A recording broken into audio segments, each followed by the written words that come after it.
Hey, Pardon My Take listeners, you can find every episode on Apple Podcasts and Spotify. Prime members can listen ad-free on Amazon Music. On today's Pardon My Take, we have Frankie Muniz in studio. One of the coolest careers of anyone we've ever had in studio. Former actor, Malcolm in the Middle, now race car driver. We also have the return of Billy Football. His 1 month suspension is officially over. He joins us for the Mount Rushmore of ways to kick it up a notch. And then we have the Open Championship. Incredible golf on Sunday. We're going to recap it all. Who's back? Great show coming up for you. It's brought to you by our friends from Coors Light.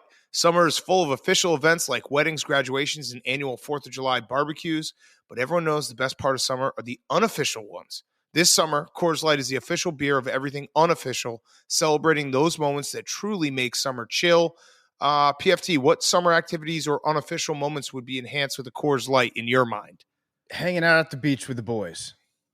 That's a good answer. Mine would be Rory McIlroy actually hitting a putt and winning the Open Championship so that Hank and I could have cashed our tickets. That would have been a great unofficial moment of the summer, enhanced by Coors Light. There's only one beer out there that's literally made to chill. That's Coors Light. The mountains on the bottles and cans even turn blue when your beer is cold. I was retweeting a few last night, looking delicious. Summer chill starts with Coors Light. Make the most of your summer with a chance to win exclusive chill merch, fun local experiences, even a trip to New York, Chicago, or LA. Enter to win at CoorsLight.com/take. No purchase necessary. Sweepstakes ends August 15th, 2022. Game ends September 6th, 2022. 50 U.S. states and D.C. 21 plus only. Void where prohibited. For rules, visit CoorsLightSummer.com. Celebrate responsibly. Coors Brewing Company, Golden, Colorado. Okay, let's go.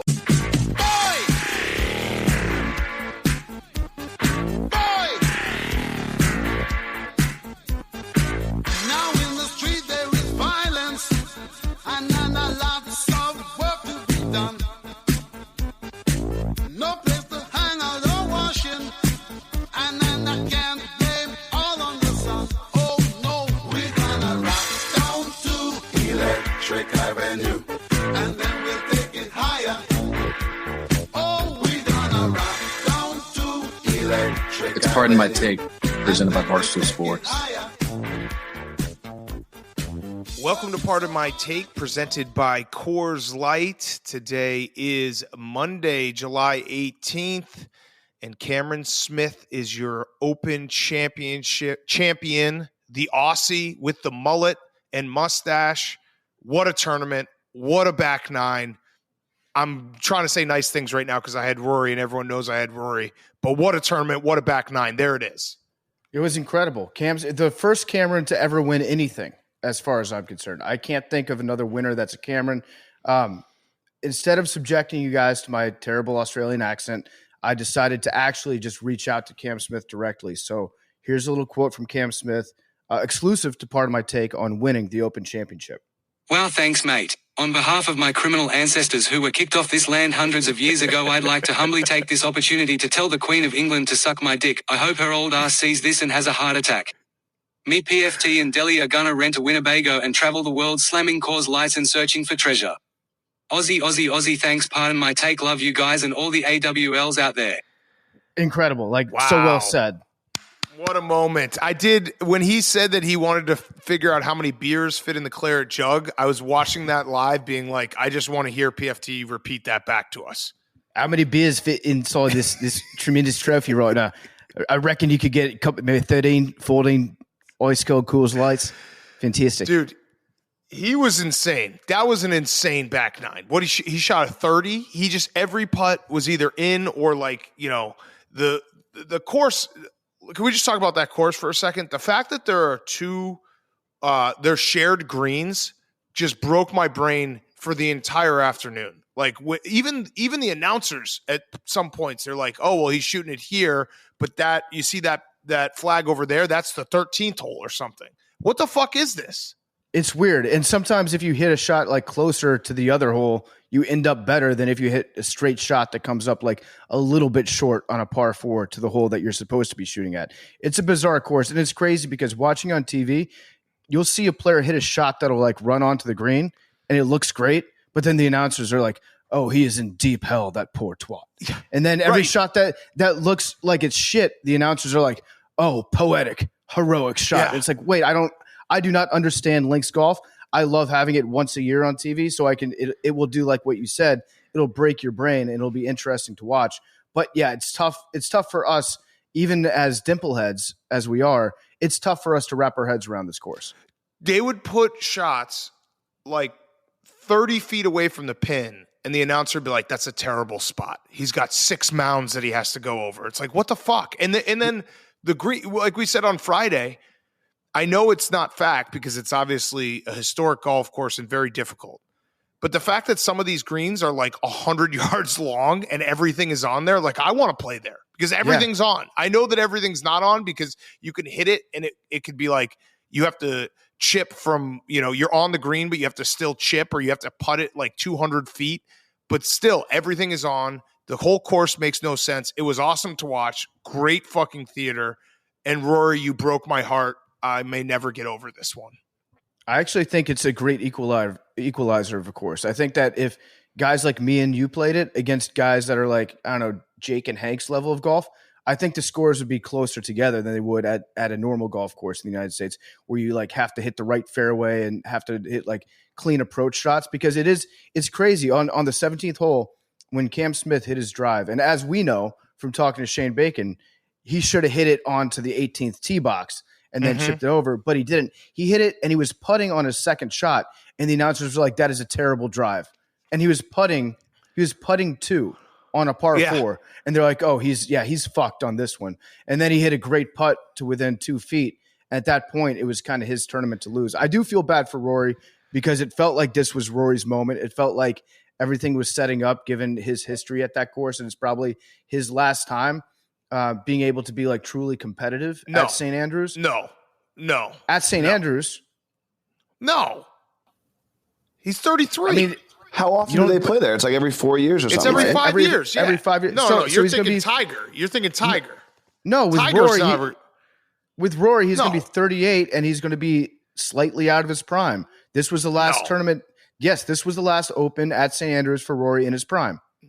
I think I think he will absolutely be competitive at 38 as a golfer. Golfers golf forever. They're fucking. They're ageless. Let's make a bet right now. Rory at St. Andrews. I don't think in 2027 I'm putting him. He's not going to finish in the top 5.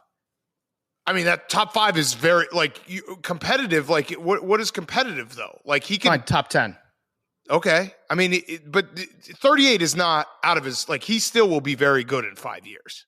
Tiger is done. That was it for Tiger. And we did have like the journey. It was so set up for Rory. Not only like the fact that he's been the darling of trying to save golf and being the most outspoken guy against Liv.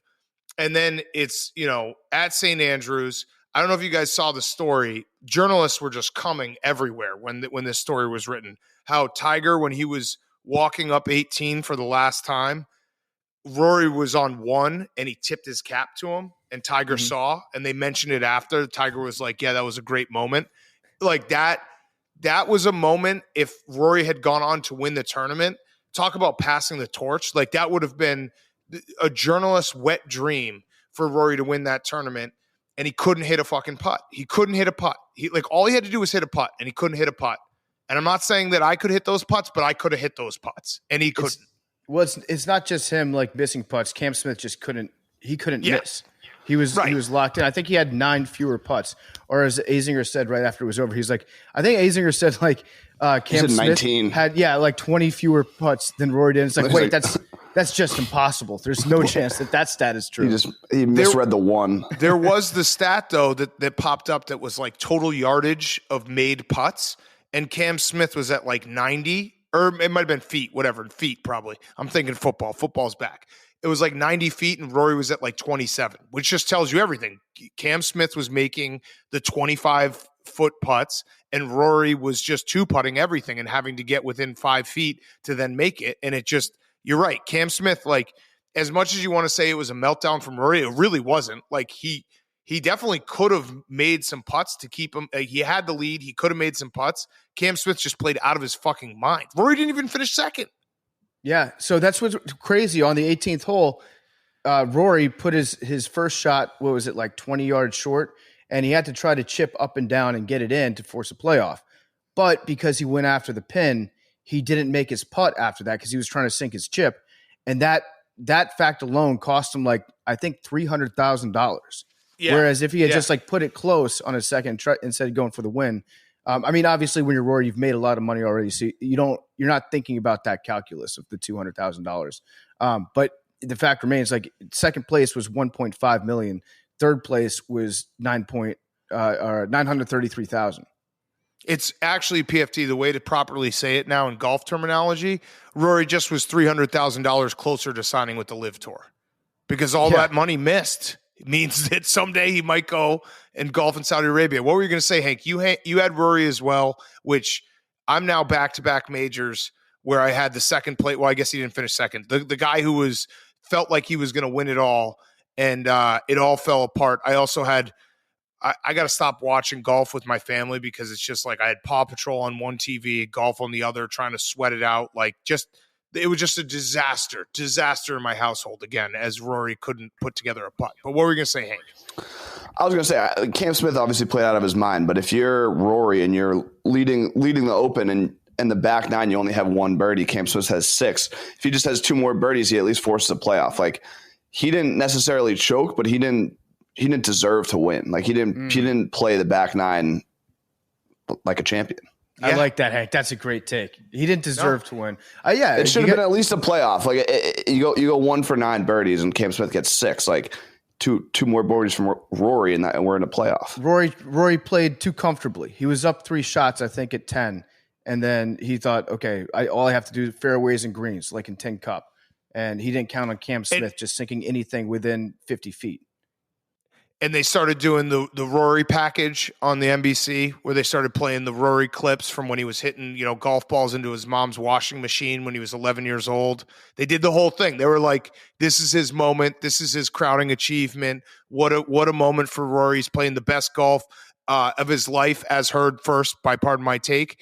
And it was his tournament. And then Cam Smith, who is the problem is Cam Smith is objectively a cool guy. He's got a mullet. He's Australian.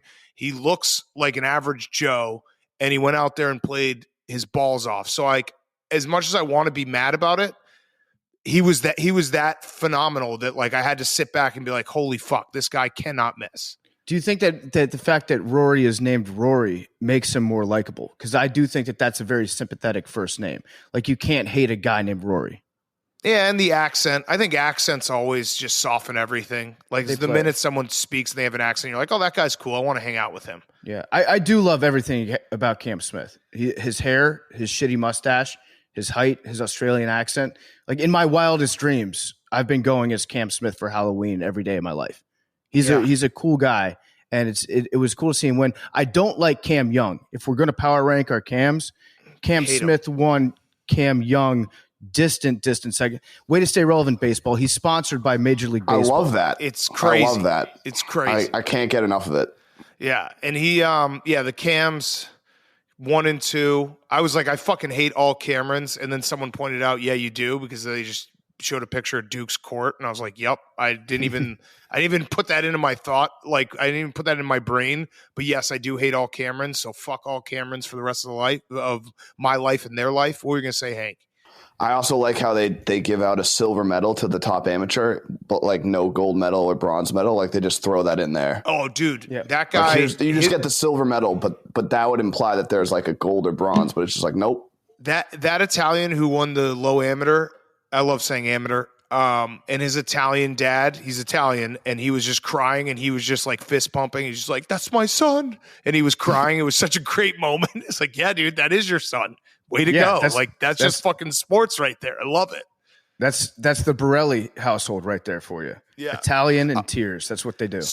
So, because we have a big J on the show, Jake, I'd like you to chime in. How much did the sports journalism world lose today by not having the Rory story. And like I said, I read the article. It was so funny that they did a whole article solely about Rory tipping his cap to Tiger as Tiger walked up on the 18th. And like that, they lost. The journalists lost today. Not as much as me and Hank, but journalists lost. Yeah, that definitely would have been nice. And I think journalists would have taken the opportunity to as well be like, look, you can still win a major and not go to live and still be successful. So screw you guys who went to live, because they always just like emphasize doing what is quote unquote the right thing to do. So that was a missed opportunity for them as well. Well, under the live rules, Rory would have won that tournament after 54 holes. That's true. And we He's kind of cut out. He would have tied. Cut out to play on that tour. Yeah, he would have tied. Max wouldn't have gotten cut, and then he would have won the tournament. Yeah. There's no cuts. I also love it's got to suck so bad to be the Victor Hovlands of the world. I feel like that happens a lot in majors where there's like two guys, in the final pairing, and one of them just like we didn't even remember that he was tied for the lead going into the final round at the Open because he just like he wasn't even a thought. I thought about him for the first 3 holes, and then it was like, oh yeah, that guy. I forgot that he was there. The moment was definitely too big for him. He's one of those guys that when he gets on the green, he walks all the way up to the hole and then stands with both of his feet on either side of the hole and just feels the slope with his body for a little bit. That's the only thing I'll ever remember about Victor. Victor Hovland? Hovland, yeah. Victor Hovland. The shot of the tournament that we almost got an albatross or a super eagle.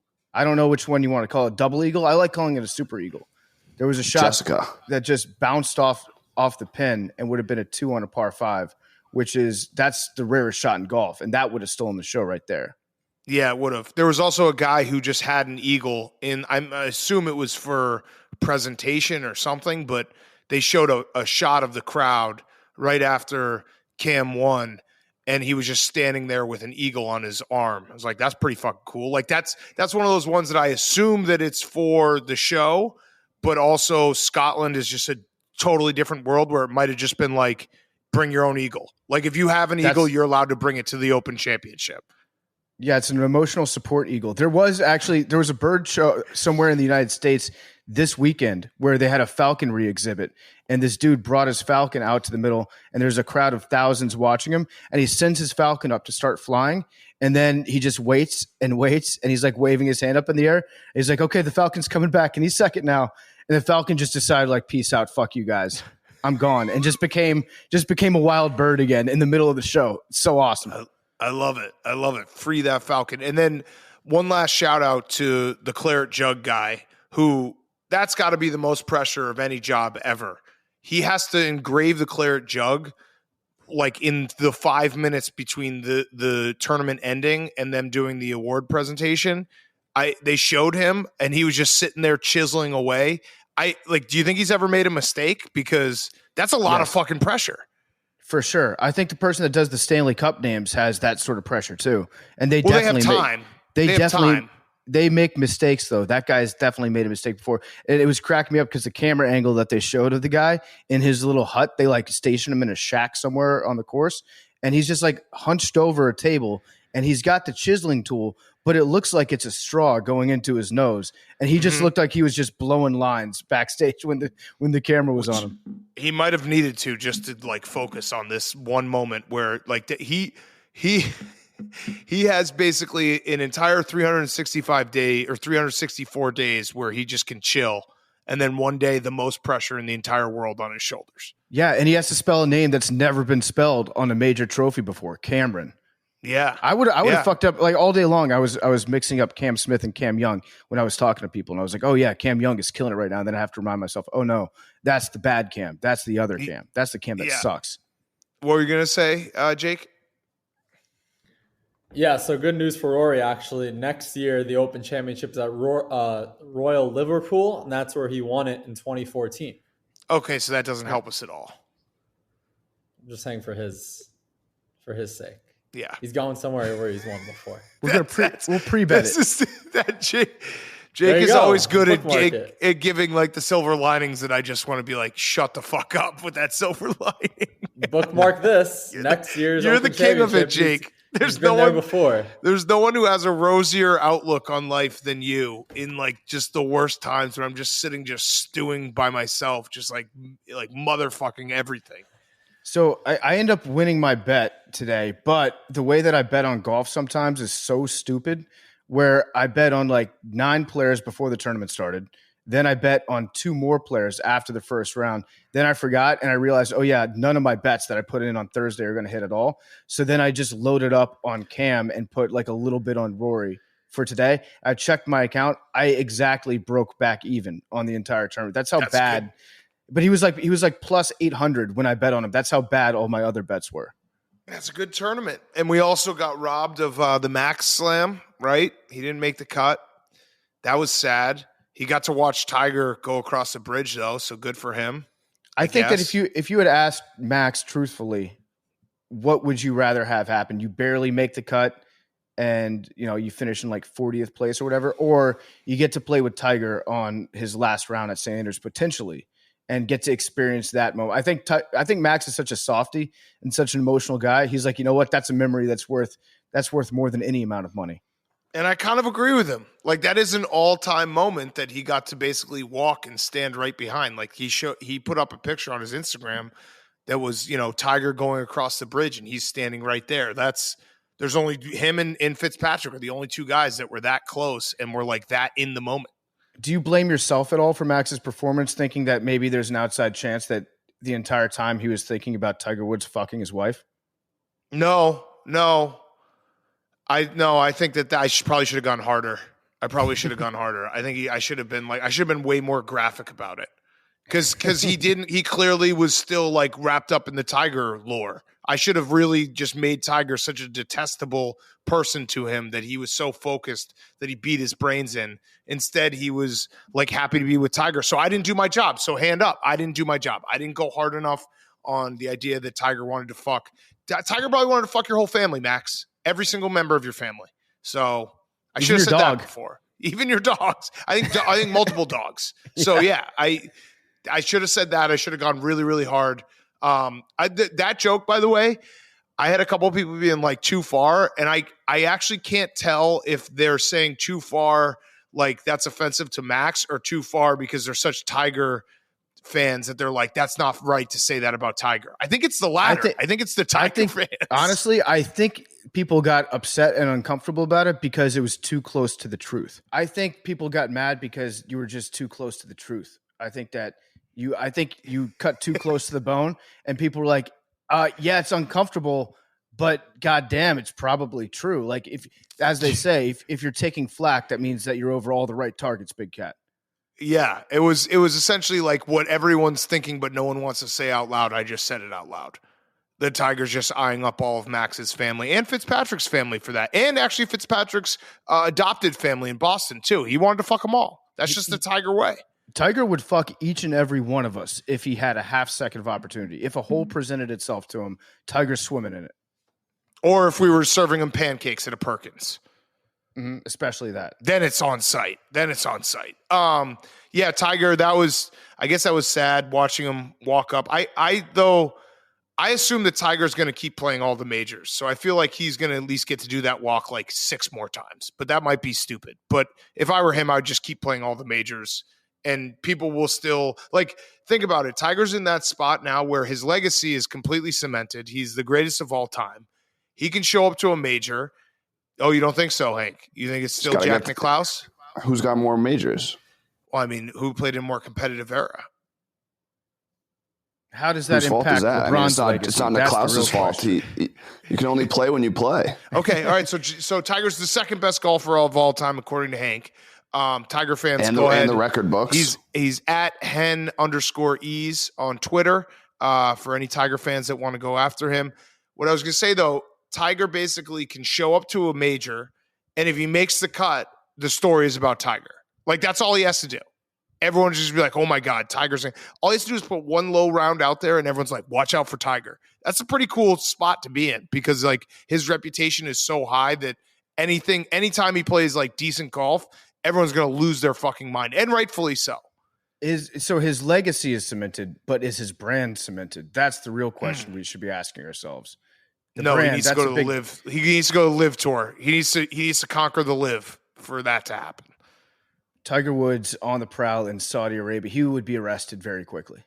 Yeah, they wouldn't. I don't think that would work. Anything else before we do who's back? Any other sports stories from the weekend? Juan Soto is probably going to get traded.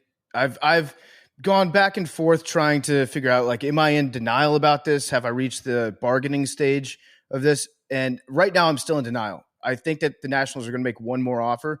And if they make an offer that's like $460 million or whatever, and he turns it down, at that point, it's like, I don't know if that's worse, because it's not like I can blame the team for cheaping out on it, because they're giving him a shitload of money, and it's not deferred money either, like they did with Scherzer and Strasburg, or they tried to do with Rendon too. This is straight up like, okay, here's a normal, gigantic baseball deal for you. You don't have to wait 20 years to collect all of it. And we can't blame the team for cheaping out at that point. But at the same time, it's almost a little bit worse, because he's just saying, no, like, no matter how much money you pay me, I do not want to play in Washington, D.C. for the rest of my career. So that kind of stings too. And at this point, it's like, okay, if he doesn't want to take that deal, then we'll have to trade him away, get a bunch of good players, hopefully, for him. And you know what? We won a World Series, so we'll always have that at least. Yes, and he is the rare case where I don't think any dollar amount is enough, because you're signing him. I think he's 23 years old right now, and so I think he's got a couple more years of arbitration, and then it would be like 26, maybe 27, where he's a free agent. Like, it is a very rare case where a lot of times in baseball, especially like 15, 20 years ago, guys would just get paid for past, what they did in the past and not what they're going to be in the future. You're getting the future for him, and he is worth like every dollar. I actually saw someone set up like a dollar amount, like what each player is worth to the franchise, and like it was like for the Dodgers to trade to the Nationals, and it was like 9 players.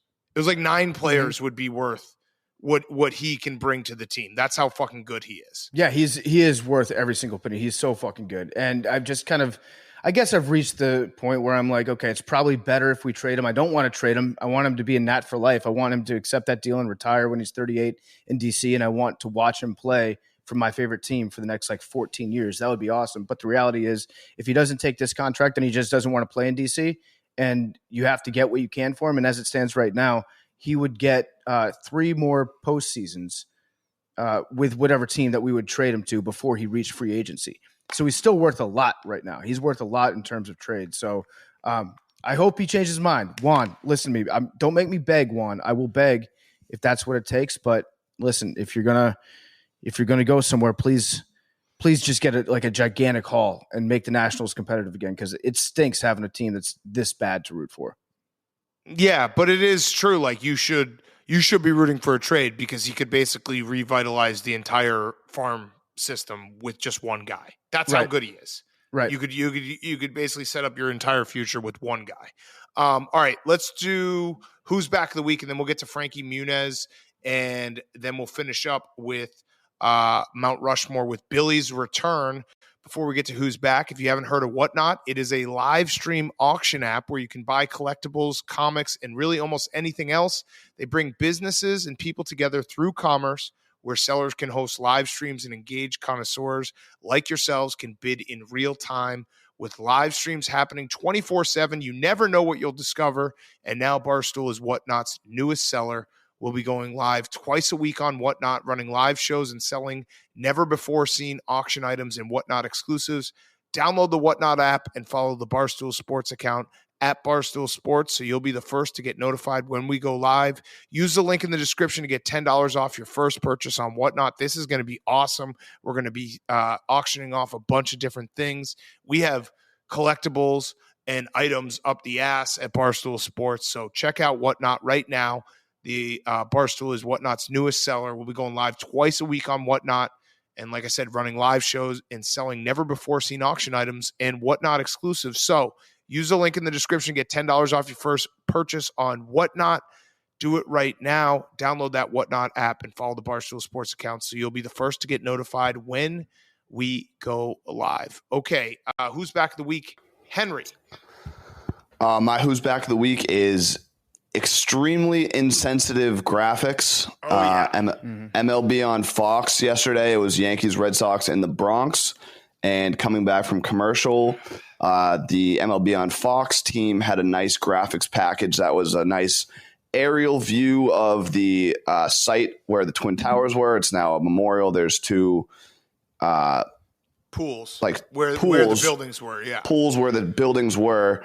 And on this aerial view, they filled the two pools, they're two big squares, with logos of the Red Sox and Yankees. So just a nice little, sometimes they do the Statue of Liberty, sometimes they do Times Square.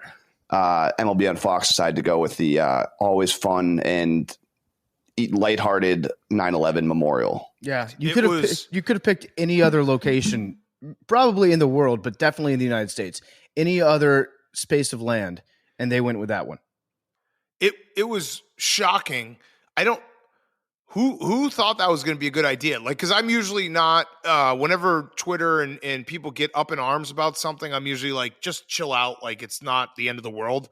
This one was just more like, who the fuck thought that was going to be a good idea ever? Like, it wasn't it wasn't like I was personally offended. I was more like, how the fuck did you not realize that this would actually be offensive to a lot of people? Yeah, and that's where it's like they always are like, oh, the intern that did this is getting fired. It's like there's no way that for a Saturday night broadcast for Red Sox Yankees that's just like a, intern make some graphics. We're not going to look at them. We'll just run them. Like that was the conversation probably went similar. Like ironically enough, like we always do the Statue of Liberty. Like what's something new we can do? Like what's the new space? And someone was like, what about the 9/11 memorial? And someone was like, yes, that's never been done. Go forward with that one. Yeah. Yeah, they could have done any other place. They could have done 3 Mile Island. They could have done anything, you name it, just not that one location. Did you guys see, though? Because then someone said they, like the same MLB on Fox that tweeted did you see it was like the Devil Rays? It was a graphic from a few years ago. And I forget what the actual stats were, but it was like number of hits that this player has versus number of hits that this whole team has. And it was 2 bars going upwards with Devil Rays logos floating around them. Yeah, I remember that. Like one. it looked like the towers and the Devil Rays were the planes. Like it was one of those things where after seeing that, it was like, this is something weird is going on. Like this is too much of a coincidence. Jesus. I'll send the graphic. It was that one was what the fuck? Sorry, I just got a weird update on my computer. It was so stupid that Twitter started marking it as sensitive material and blurring it. When it's like you need to opt in. That's how stupid it was. That Twitter was like, yeah, Fox just put fucking baseball graphics on where the Twin Towers went down. This shouldn't be seen. That's how fucking dumb it was. Yeah, good rule of thumb is if you're doing a national broadcast in sports, just don't mention 9/11 or make any reference to 9/11. There's really no upside to it whatsoever. Unless it's George Bush's first pitch that he threw out in Yankee Stadium, in which case, yes, I will watch that every chance that I get. Yes. It was Tampa Bay Rays' entire payroll for the past 4 years was $233 million. Wander Franco's 12-year contract extension, $223 million. So it's 2 bars that are equally the same size. And then there's 2 Devil Rays like floating around them at different heights. Holy shit. This is wild. So they got MLB on Fox has some PR to do. Yeah, they got to figure this one out. They got to have a big meeting about this one. I also have another one, but I think one of you guys is going to talk about it. Yeah, so I do. I'm going to talk about it. Go ahead, PFT. Okay, my Who's Back of the Week is SEC Media Days. It's this week. And SEC Media Days for the coaches are some of the best days. It's not going to be the same without having Spurrier around. It's been like that for the last couple of years. But that's always when Spurrier that was his time to shine, when he'd just go out there and just make fun of every other fan base in the SEC. So I missed that still. But tomorrow we get Brian Kelly, who's probably going to have a translator next to him. So that everybody can make sure that they understand what he's saying. And then Lane Kiffin is going tomorrow. But I absolutely love SEC Media Days because it always stokes the rivalry. And I'm sure this year we're going to get some content between Nick Saban and Jumbo Fisher. And it's going to be incredible. Jimbo's going to be like ready to slap him in the face. And then who knows what Nick Saban's going to say, if he's going to take the high road or not. Lane Kiffin's always fun. Brian Kelly's going to be fun just because he's brand new. So yeah, SEC Media Days are back. I can't wait to see it because that means that football is back. Yes, it is.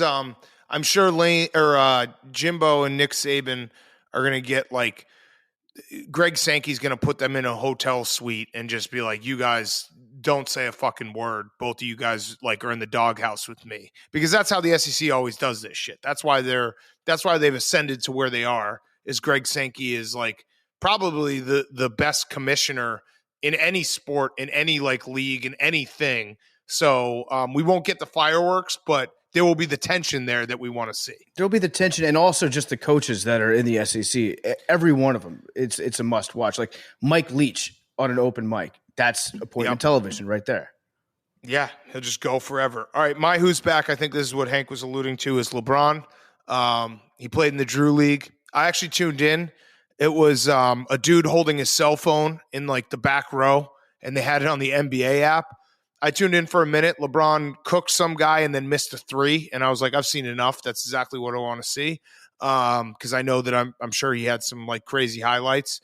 But it was crazy that like on a Saturday afternoon, everyone was furiously trying to get on the NBA app, which it just kept on like shitting out on me. But it was quite literally a guy with his cell phone, just videotape. Like half of the screen was just the fans in front of him. But I guess that just tells you what LeBron does. He shows up to the Drew League, and that's what happens. I would imagine his Nike sponsorship, they're probably not so happy because the Drew League is sponsored by Adidas. Someone should point that out. Well, probably a lot of money lost. Explain to me like I'm an idiot. What is the Drew League? There's California Summer League. Yeah, it's in California. There was a few years ago. There was like memories that came up because it was like when Kobe played. I remember this, and I think it was Brandon Jennings got mad because he wasn't from California. Like it used to be a super like LA only, just like pickup game, and then obviously like during the lockout, a lot of NBA players played in it, and that kind of blew it up. But it's just like a summer league that like NBA players will occasionally play in. Obviously, when the lockout happened, they were playing in it like every day. But it's just like a LA elite pickup game. Yeah, there's certain ones. I think there's one in New York as well, and they're basically like some NBA players, like DeMar DeRozan was playing in it. And then he's from LA. Yeah, I know, but I'm saying like he was playing in it yesterday. Like there's NBA players who play in it, and then like very good guys who were good in college who might play overseas just to, keep sharp.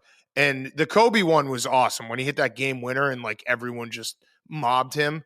And LeBron just wants to be Kobe, so that's why he. I mean, he had two NBAs.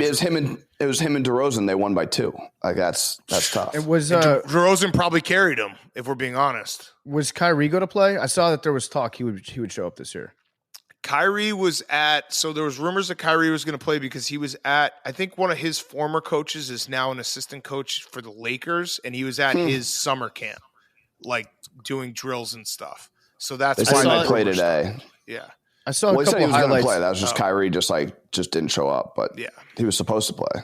That's weird that Kyrie would do that. I saw a couple of highlights of dudes trying to guard LeBron, and they were trying the hardest that they've ever tried at basketball in their entire lives because they're like, this is my moment. Oh, yeah. To shut LeBron down. Then LeBron would just hit him with a casual spin move and then walk away, and the guys would be like, damn it.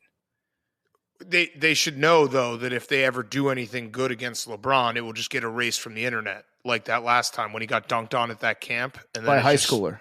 Yeah, and then it got erased from everywhere. But yeah, Adidas, shout out Adidas, sponsored the Drew League. Nice little pub for them. I also saw LeBron dapped up LeVar, which was nice because LeVar was like, I could kill you one-on-one if I wanted to. They should let LeVar play in the Drew League. Imagine the ratings just one-on-one LeVar versus LeBron. Would be so great. I'd watch that. Like this is the time right now when we just fell off a sports cliff with the Open Championship being over. Give us LeVar versus LeBron one-on-one. And we'll just take whatever tiny little highlight that LeVar has or whatever minor, like LeBron dribbles the ball off his foot one time. Boom. That's the highlight for the entire tournament. Yeah, LeVar. That would be the easiest. That would be 11-0. Oh, that would be 11-0. Yeah. Yeah. Okay, Jake, finish us off with who's back. My who's back is the booth. Fortunately, I'm back this weekend. ESPN Plus Saturday night. We have Redwoods Atlas and Whipsnakes Chaos. So thank you to ESPN and the PLL for giving me another chance. I'm excited. Let's go, Please tune in. You've done a great job in the booth so far. I keep waiting to pounce on a mistake that you make, and you're not giving me any opportunity. You're pro's pro. Thank you. Don't jinx it. But yeah, 2 more games Saturday night. I'll be in Fairfield, Connecticut, and yeah, please tune in. Does that make you nervous, Jake, knowing that we're watching and we're like, if you screw up just even a little bit, we are going to make it the biggest deal ever? I'm just going to tune this out and see what happens on Saturday. We're announcers we'll be jinxing tuning you. Yeah. So you just want me to screw up? No. Maybe. No. Just Just say no, PFT. We know we do. No, But no. What we're saying is if you do screw up, we will make it like you thought that we were hard on Tom Brenneman. Like, we're going nuclear on you. Yeah. Let's just hope it's a mistake that we can joke about after, and it's nothing like, oh, no. Yeah, like maybe you have a cheesesteak before the game with lettuce and tomatoes on it, and then you have to just run out of the booth real quick and crap yourself. No, that would be too much. And let me just say to all the AWLs, the offer still stands. If you don't watch this, we will come and murder you. And also, you can help us out by nitpicking everything Jake does and sending it to us. Fair enough. The All-Star game happened this weekend. They had a rule after you guys. Yeah. The bonus ball. Yeah, pretty I love it. What was the final score? What was the final score? I believe it was 33-13. So it was okay, so it worked. So the over probably hit. So more points. That's all you need in an All-Star game. All-Star game the over should always hit in the All-Star game. I'm not just saying that because I lost betting the over in the WNBA All-Star game last week, but every All-Star game the over should hit. That should just be a rule. It should be like a free bet for everyone who watches the All-Star game. Everyone wants to see points. No one wants to see defense. Every All-Star game should have 33-13. a bunch of points and then like one old guy in his last year that retires and gets a big curtain call. That's all I want out of an All-Star game. Yes, exactly. Okay, let's get to our interview. And then on the other side of the interview, we have the return of Billy Football with the Mount Rushmore. Before we do the interview, PFT, you had a sponsor. That's right. Yeah. Before we get to Frankie Muniz, I want to talk to you guys about Shady Rays.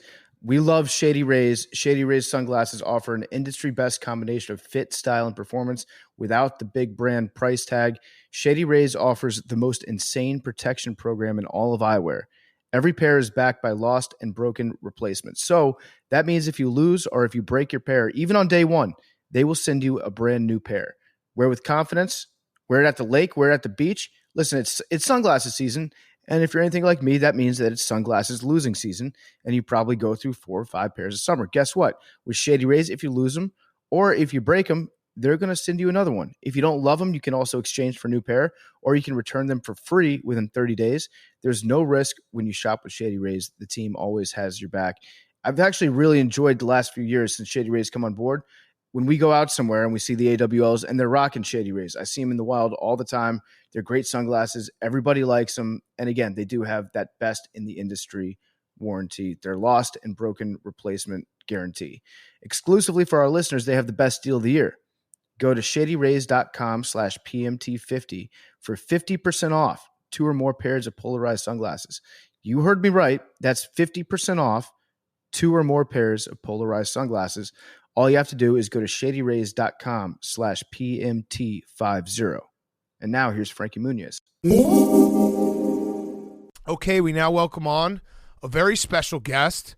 I'm not even going to say actor. He's a race car driver. He's a truck driver, right? Like, should we just do it that way now? It's Frankie Muniz. Yes, I mean I've been fortunate to do a lot of different things in my life, but my main focus is racing. Like that's I'm fortunate enough to get to kind of look back at my life and think of the things I've gotten to do in the past and where I really want to focus my future, and that's where I feel the most at home.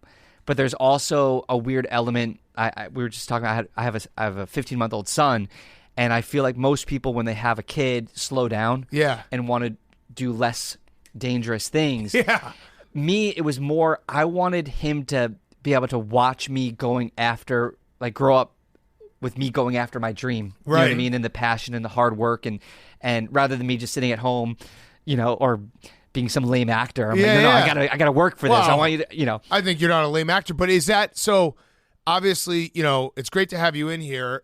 The people will know you as an actor, but are you hoping that someday you're known more as a race car driver or truck driver? It's truck, right? Well, let's back up. Yeah, so, motorsports in general, I started racing in 2005. I was doing open wheel stuff like IndyCar, Formula One. I raced in Champ Car Atlantics. I got really badly hurt in 2009. I broke my back, pins put in my hand, broken ankle, broken everything. And always thought I'd go back racing. I always knew I had, in my mind, unfinished business, but the injuries took a pretty long time to heal, so I missed the next season. And then life takes over. You know what I mean? I joined a band. I was on tour, and always said I'd go back racing. But the years just keep passing by. I'm 36. I'm not getting any younger. It's a young man's sport. If I'm going to do it, I want to do it, and I want to be able to look back and go, you know what? I accomplished what I was going after, Yeah. And I felt like this was what I want to do. Like I said, I raced open wheel stuff. I love the idea of racing in NASCAR. I love that idea for you. Yes, I want that to happen you for should. you. Yes. Let's do that. So this past couple months, I've been doing a lot of stock car stuff, pro late models, with the intention, yes, that I want to race trucks. I want to race in the Xfinity Series, ARCA, NASCAR. But I'm saying motorsports in general because I just want to race cars. Yeah. I want to be a race car driver. Yeah. You know, I want to go fast. Yeah. I hear you. Awesome. What's the fastest you've ever been? Probably 205. Damn. Yeah. You know, it's funny. The tracks that you go really, like the really high speed tracks, actually don't feel as fast as some of the smaller tracks. Like I'll be going 100 miles an hour. You're on the limit. That's when you feel like you're going fast. You know, you got the car sideways. So it's not just about like that top speed, but I did the ARCA test at Daytona at the beginning of this year. You know, you're going 190, 200 miles an hour, but it doesn't. You want to go faster, like, right? It's just a big place. So big. Yeah. So That's it's crazy. all relative. Is speed addictive? You know what's funny? I feel like once I became a race car driver, I actually go a lot slow. Like in real life, like in my cars, I don't want a sports car anymore. I ride motorcycles, but like I've gone from having super sport bikes to like cruisers because like there's nothing like the speed of being in a race car or like driving on the limit with other people in the street. I'm just going to get in trouble. You know what I mean? But I don't know if speed is necessarily addictive as much as the competitive. Like I'm super competitive. I want to win. I want to beat you. You know what I mean? And I think that's more addictive. You know what I mean? Like the working hard and Going seeing those faster results. than the other guy. Right. Yeah, going faster than the other is guy. better Yeah. than just like going fast. If we're in general. racing smart cars, you know what I mean, and going 50 miles an hour, like I just want to beat you. That's what is addictive, not necessarily the just going fast. Cool. Your career is crazy because we're the same age as you, so we remember Malcolm in the Middle. We remember watching it. I think there's a preconceived notion with child actors where it's like, oh, a child actor, like that's got to suck when they grow up. And I love, you can tell me I'm way off. I love that you are very open with, no, my life is pretty sweet. I get to do everything I want to do. Well, I know there's most child actors, yes, do have a ginormous decline. Right. Me, I've always just, as cheesy as it sounds, I've gone after my dreams. Like I look back and I go, I'm lucky. Right. You know what I mean? A lot of people look and they go, oh, like, ugh. I know so many actors, child actors or even adult actors, who for some reason they get on these TV shows, they have all this success, but they're miserable. Right. And I want off the show, I want to do movies. It's like, you don't understand how lucky you are and you have it. Because it's going to end. Eventually it's going to end. So me, I went from acting, I wanted to go into racing, I wanted to push it 100%. So I kind of left the acting world, did that. I got to do the band. I've owned a bunch of businesses. I've been fortunate to do everything I've wanted to do. And I know I'm lucky, you know what I mean? Right. But in that same sense, I've always felt like I was running out of time. So a lot of my passion and me going after all these things is I want to live the most fulfilled life I can, you know what I mean? For me. You know, I want to look back and go like, man, I didn't waste any time. Like I got to do everything I ever dreamt of, and you know, hopefully in doing those things, I'm being the best I can be. I'm doing the best I can be with them. I'm not doing this stuff as a hobby. Like I don't want to be a race car driver just because it's fun. I want to do it because I want to be the best. I want to win a championship. I want to win races, and I want to be remembered as a great race car driver as well as a great actor or whatever. I'm not ashamed of anything I've done in the past. You know? Maybe a few things. Well, that does have to be a weird feeling too.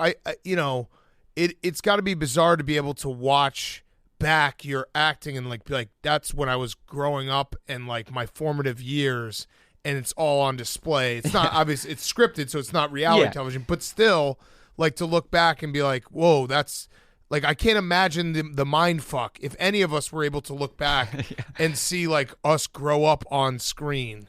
It's got to be a little weird. It is. It's people ask me all the time. They go, are you sad that you didn't get to go to high school prom or these things? And I was like, well, no, I got so many incredible opportunities. And, I was at the Academy Awards. Right. I was at the Emmys. I was at the Playboy Mansion when I was 15. That's pretty sick. Way cooler than prom. Yeah. Trust me. Yes. Yes. So I don't know. It was. That's like when Playboy was like. Oh no, it was when it was Playboy. legit. Yeah. That is all you could have just said that. Not this word search bullshit. Yeah. Playboy Mansion. You got to hang out at the grotto all the time. So I look back and I go like, no, I was completely lucky. I don't take it for granted. You know what I mean? But no, I'm sorry. You touched on something real quick that was it makes a lot of sense. I think a lot of people in Hollywood especially are just, they don't know how to be happy. And just because they're being successful at whatever show is on, if they're, at the top of the A list, if they're getting invited to all the good parties, they're still not really happy. They're just like, I don't know what that is. I've thought about it a lot because it took me, I think, stepping away to, because when you're in it, like, it's just your life, right? Like when you're filming a show every day, it's just what you do. You know what I mean? And maybe you don't take it all in at that time because you think, oh, yeah, this is what I do, this is what I do. I go to these shows, I go to this premiere, I have to fly here, I have to do that. And it just becomes what you do, right? But it took me, when I stepped away, I look back and I go, wow, that was awesome. And if I ever have an opportunity again or whatever I'm doing, I'm going to take full advantage of that and know that like, this is a great experience. I want people to leave who I work with who go, man, he's a great guy. He puts 100% effort. I never complain. I don't want to go home. That's how I want to be remembered. You know what I mean? But I feel like it took leaving to see that. I think that's a healthy perspective to have too. Yeah. Because if you're in it for too long, then your entire self-worth gets based on what other people are saying about you. Yeah. And then the second they turn on you, it's like it crushes you. Yeah, I think that's why a lot of child actors end up going down a bad path, is you're also so used to your life being like everybody, giving you whatever you want or doing whatever you want, and there's the endorphins or a high that come with that, and then it goes away, and they need something to fill that void, and they cocaine. Cocaine. Cocaine. That fills the void. No, but I think it's also like the pressure the public puts on child actors, where it's like if they don't become adult actors, it's always like, what happened to that person? Yeah. And it's like, what happened to Frankie Muniz? Well, he's living an awesome life and he's going after all his goals. Yeah. And that doesn't compute to a lot of people. I remember being, 17, 18, 19, I was on Malcolm still, and everyone would always be like, how are you going to make that transition to adult actor? And my answer used to be like, well, when I turn 18, I'm legally an adult. If I'm still acting, I'm an adult actor. Like, I don't know. There's no like science behind it, right? But in that same sense, I never let that change decisions I made or affect decisions or things that I wanted to do, or was like, well, I have to make sure I make the right decision to get me to be an adult actor. If it works out, it does. I think one weird thing for me is I was in the height of my acting career, like on the show, and I decided to like say, hey, I'm not going to do any more. I want to go race. I want to do this. I want to focus on this. I want to, if I'm going to do something, I want to do it 100%. And I don't know if a lot of people know that. You know what I mean? Right. So maybe in some eyes they think that I failed as an actor or I didn't make it. You know what I mean? But in the end, like, I know I'm happy with the decisions I made. You know what I mean? Yeah. I can't help but think that at times where I go like, what if I did stay? Like, where would I be or what would have happened? Right. You know what I mean? But I think me as a person, the best thing I could have done is what I did. I think it's a healthier choice that you made. Like a much better for your mental health to do something like that than to like be wrapped up in something that you might not have as like a long-term goal. Then you're just like trying to be happy. Yeah. Right. You're always fighting against the possibility of being upset. But I guess the only career decision I would say that I would vehemently disagree with is becoming a Clippers fan. Yeah. Because you are the only Clippers fan. Well, Penny in the Marshall's world. passed away. So, and Billy Crystal, I think, is maybe Yeah, the but he only other goes one. to the big games. Yeah, he's not he's- a real one. You are the he's- world's Jimmy only Clippers Tatro, fan. huge Clippers fan. Our friend Jimmy That's true, Tatro, yeah. Well, see- enormous Clippers fan. I became a Clippers fan because I played like NBA Live 94 on Super Nintendo or whatever it was. And the Clippers were the only team that I didn't mind deleting all the players because I didn't know who any of them were.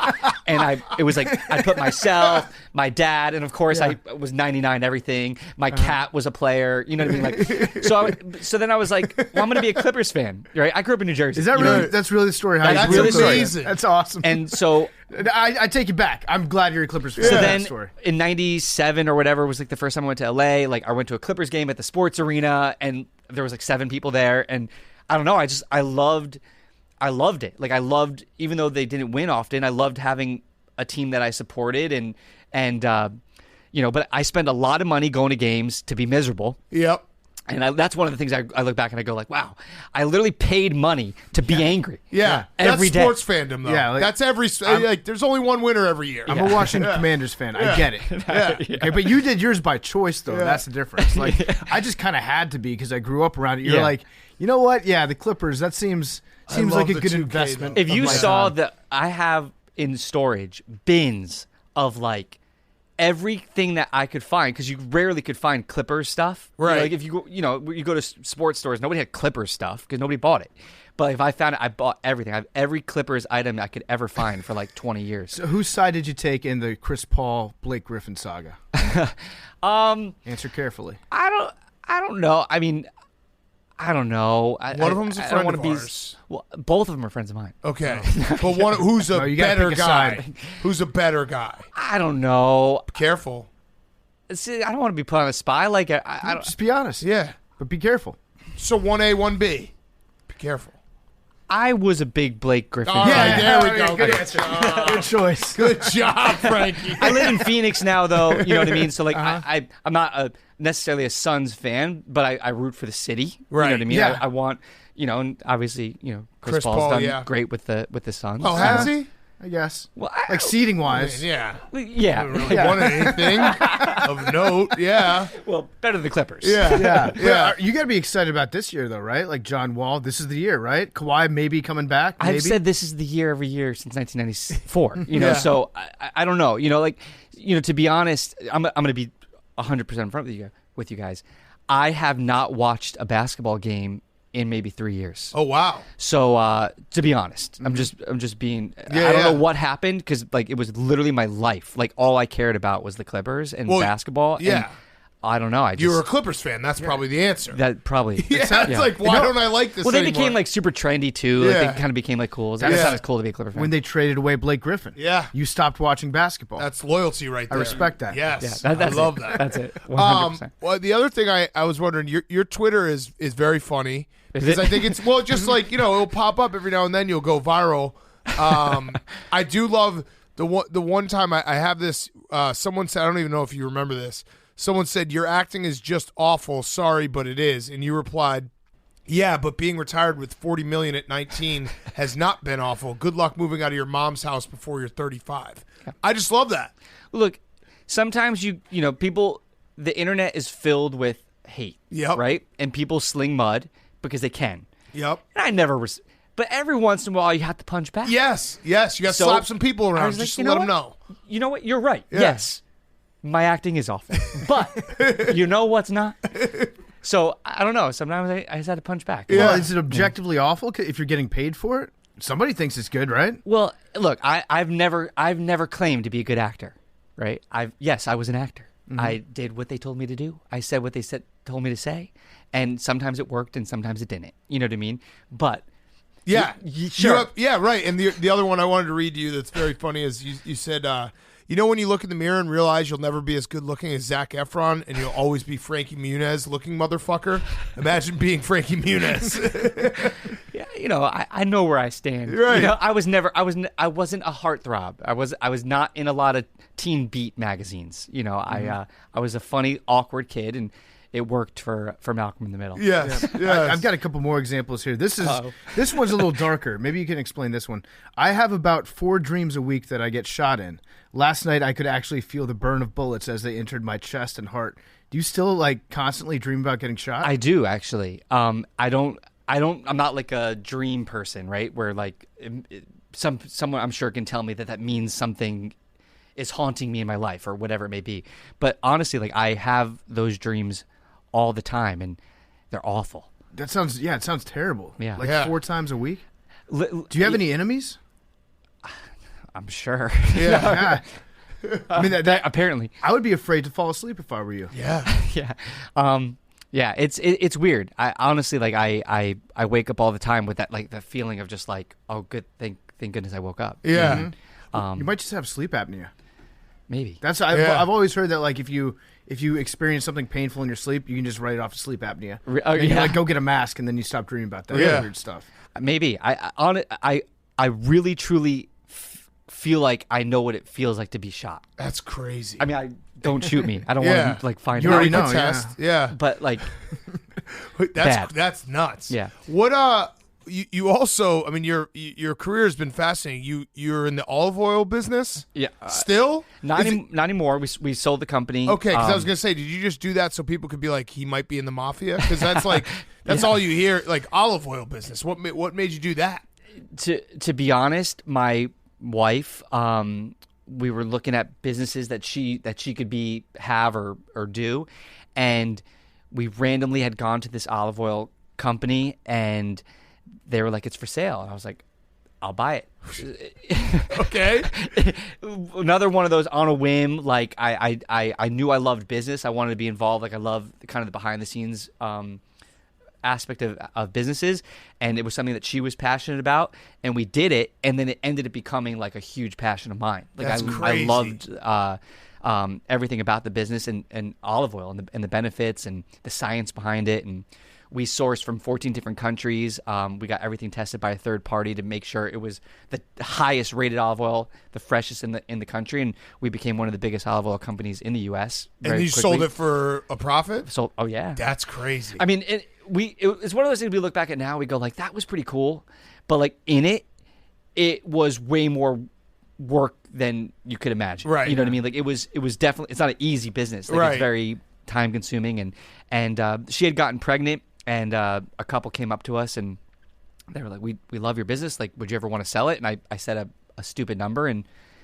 it was theirs a week later. That's amazing. That's great. So, I mean, we do miss it. You know, we miss having a business. But at the same time, like we had the baby. And now you can go buy another business if you want. Yeah. So at the time when you were selling olive oil, did people know like this was your olive oil company? I mean, I was there pretty much every day. We had a storefront, and there were times where people would be like, why are you here? Like, why are you, oh, you're selling olive oil now? I'm like, yeah, but I mean, I own it. It's fun. Yeah. And I enjoyed it. Like, it was one of those things that like, that was what I wanted to focus on. And I wanted us to be as big as we could. And we worked really, really hard at it. And that's just kind of what I try to do with everything I do. And, you know, especially now with motorsports again. This is great. Cause you really do have a fascinating career. There's like a moment in time that some of our listeners probably won't realize, but like I said, we're the same age as you. You were on the first ever episode of Punk'd. Is that correct? Yeah. Like this is shit that should be remembered forever, because Punk'd was a huge cultural phenomenon. You were, at the nadir of your like acting. So what'd they do? How were you punked? I did a movie with Sean Levy, who now created and directs Stranger Things and all that, and Ashton had did a movie with him as well, and they called and said, we want to pitch you an idea for a movie. So I met them at the Standard Hotel, and I had a big car collection then, and I think they were assuming I was going to drive. There's a big backstory behind it, but anyway, I show up at the hotel, and Dax, who wasn't Dax then, or right. I didn't know who Dax was. He's just a guy. Right. He's like Ashton's buddy. Yeah, he's like, I'm Ashton's assistant. He's like, the parking lot's full, park across the street. So he helps me get across the street, park my car, go in, have the meeting with Ashton and Sean Levy, and a bunch of some weird things happened that they didn't show, like in the hotel, that I think that they thought I would like question, but it was L.A. You know what I mean? I was like, oh yeah, Weird shit. People are fighting, it's fine. And I go out, and the valet said that Dax wanted me to move my car, and he took it. And so it was a 1956 Porsche Speedster. It was a car I never drove and never parked, but I was late, and I don't know why I brought it. And I freaked out, and I had left my phone in the car, which worked great for the episode. Right. Because then I'm calling my phone, Dax answers. Right. Right. I'm like, dude, you're in my car. It was this whole thing, but that's amazing. Yeah, it was me and Justin Timberlake on the first episode. Yeah. That's incredible. I think all you have to do on that show is not flip out and threaten to assault somebody, and then everybody will love you. I think it was the first time I said a bad word on TV. You know what I mean? I was started cursing out the valet guy. You know what I mean? They were probably like, that's awesome. That's a perfect soundbite. It's like Frankie Muniz being like, you motherfucker. It's like, we got him. But then they end up, my car drives into the parking lot, and Ashton gets out. And he's like, you got punked. And I'm like, where's the asshole who stole my car? I didn't even understand what they were talking about. Because punked wasn't a thing. It wasn't a show.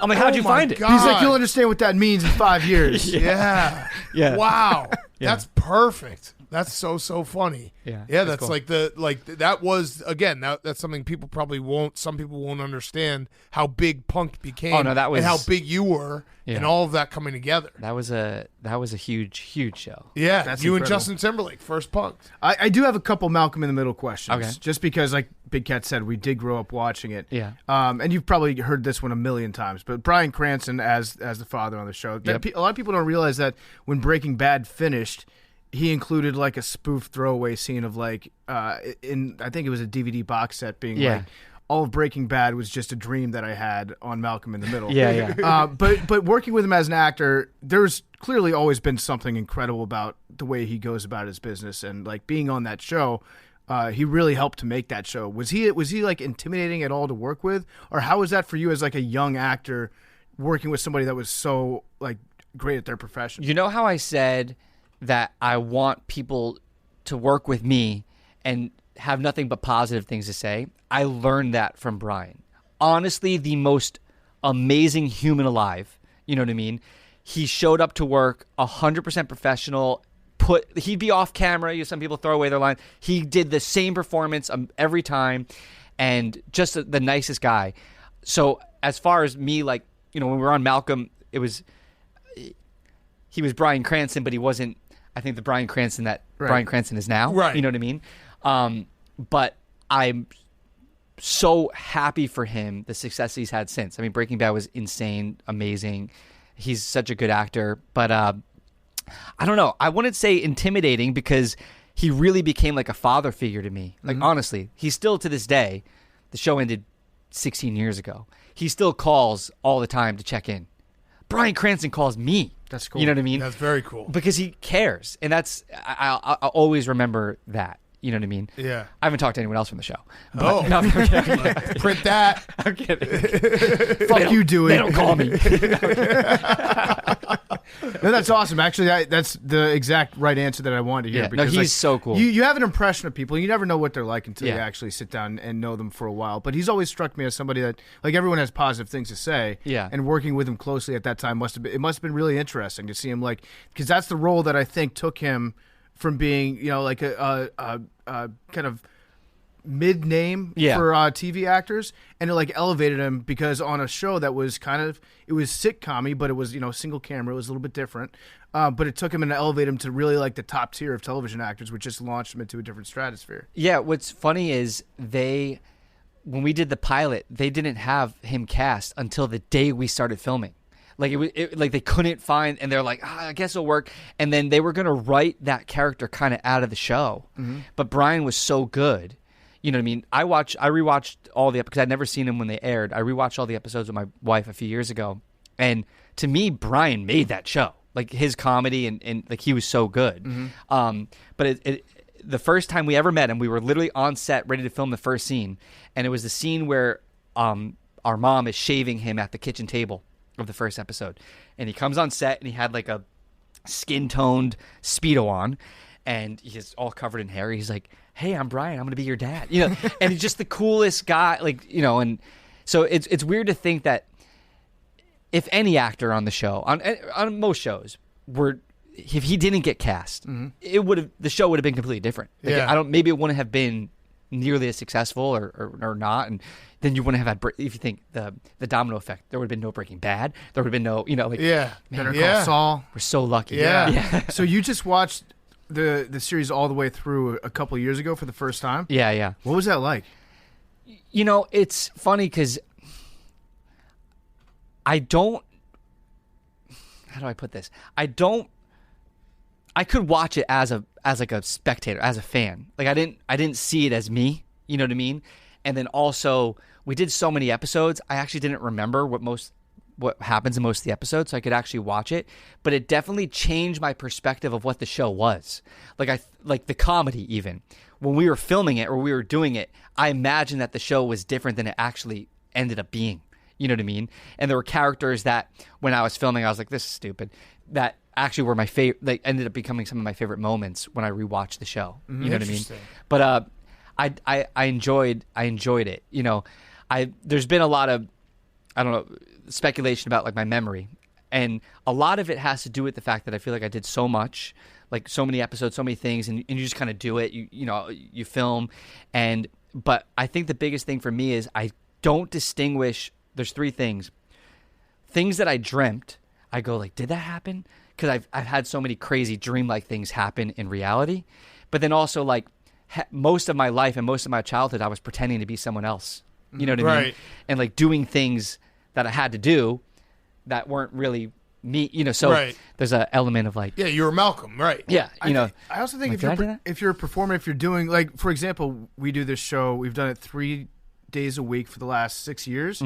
I don't remember much, like 30 minutes after the show. I don't really remember what I said. Yeah. And sometimes it takes people to like remind us the next day, and they like send us a quote that we said on the show. Yeah. We're like, oh yeah, I remember that. Yeah. That was great. But like you don't necessarily absorb all the stuff as you're doing it. My memory of Malcolm or filming Malcolm is what I've now seen on camera, right?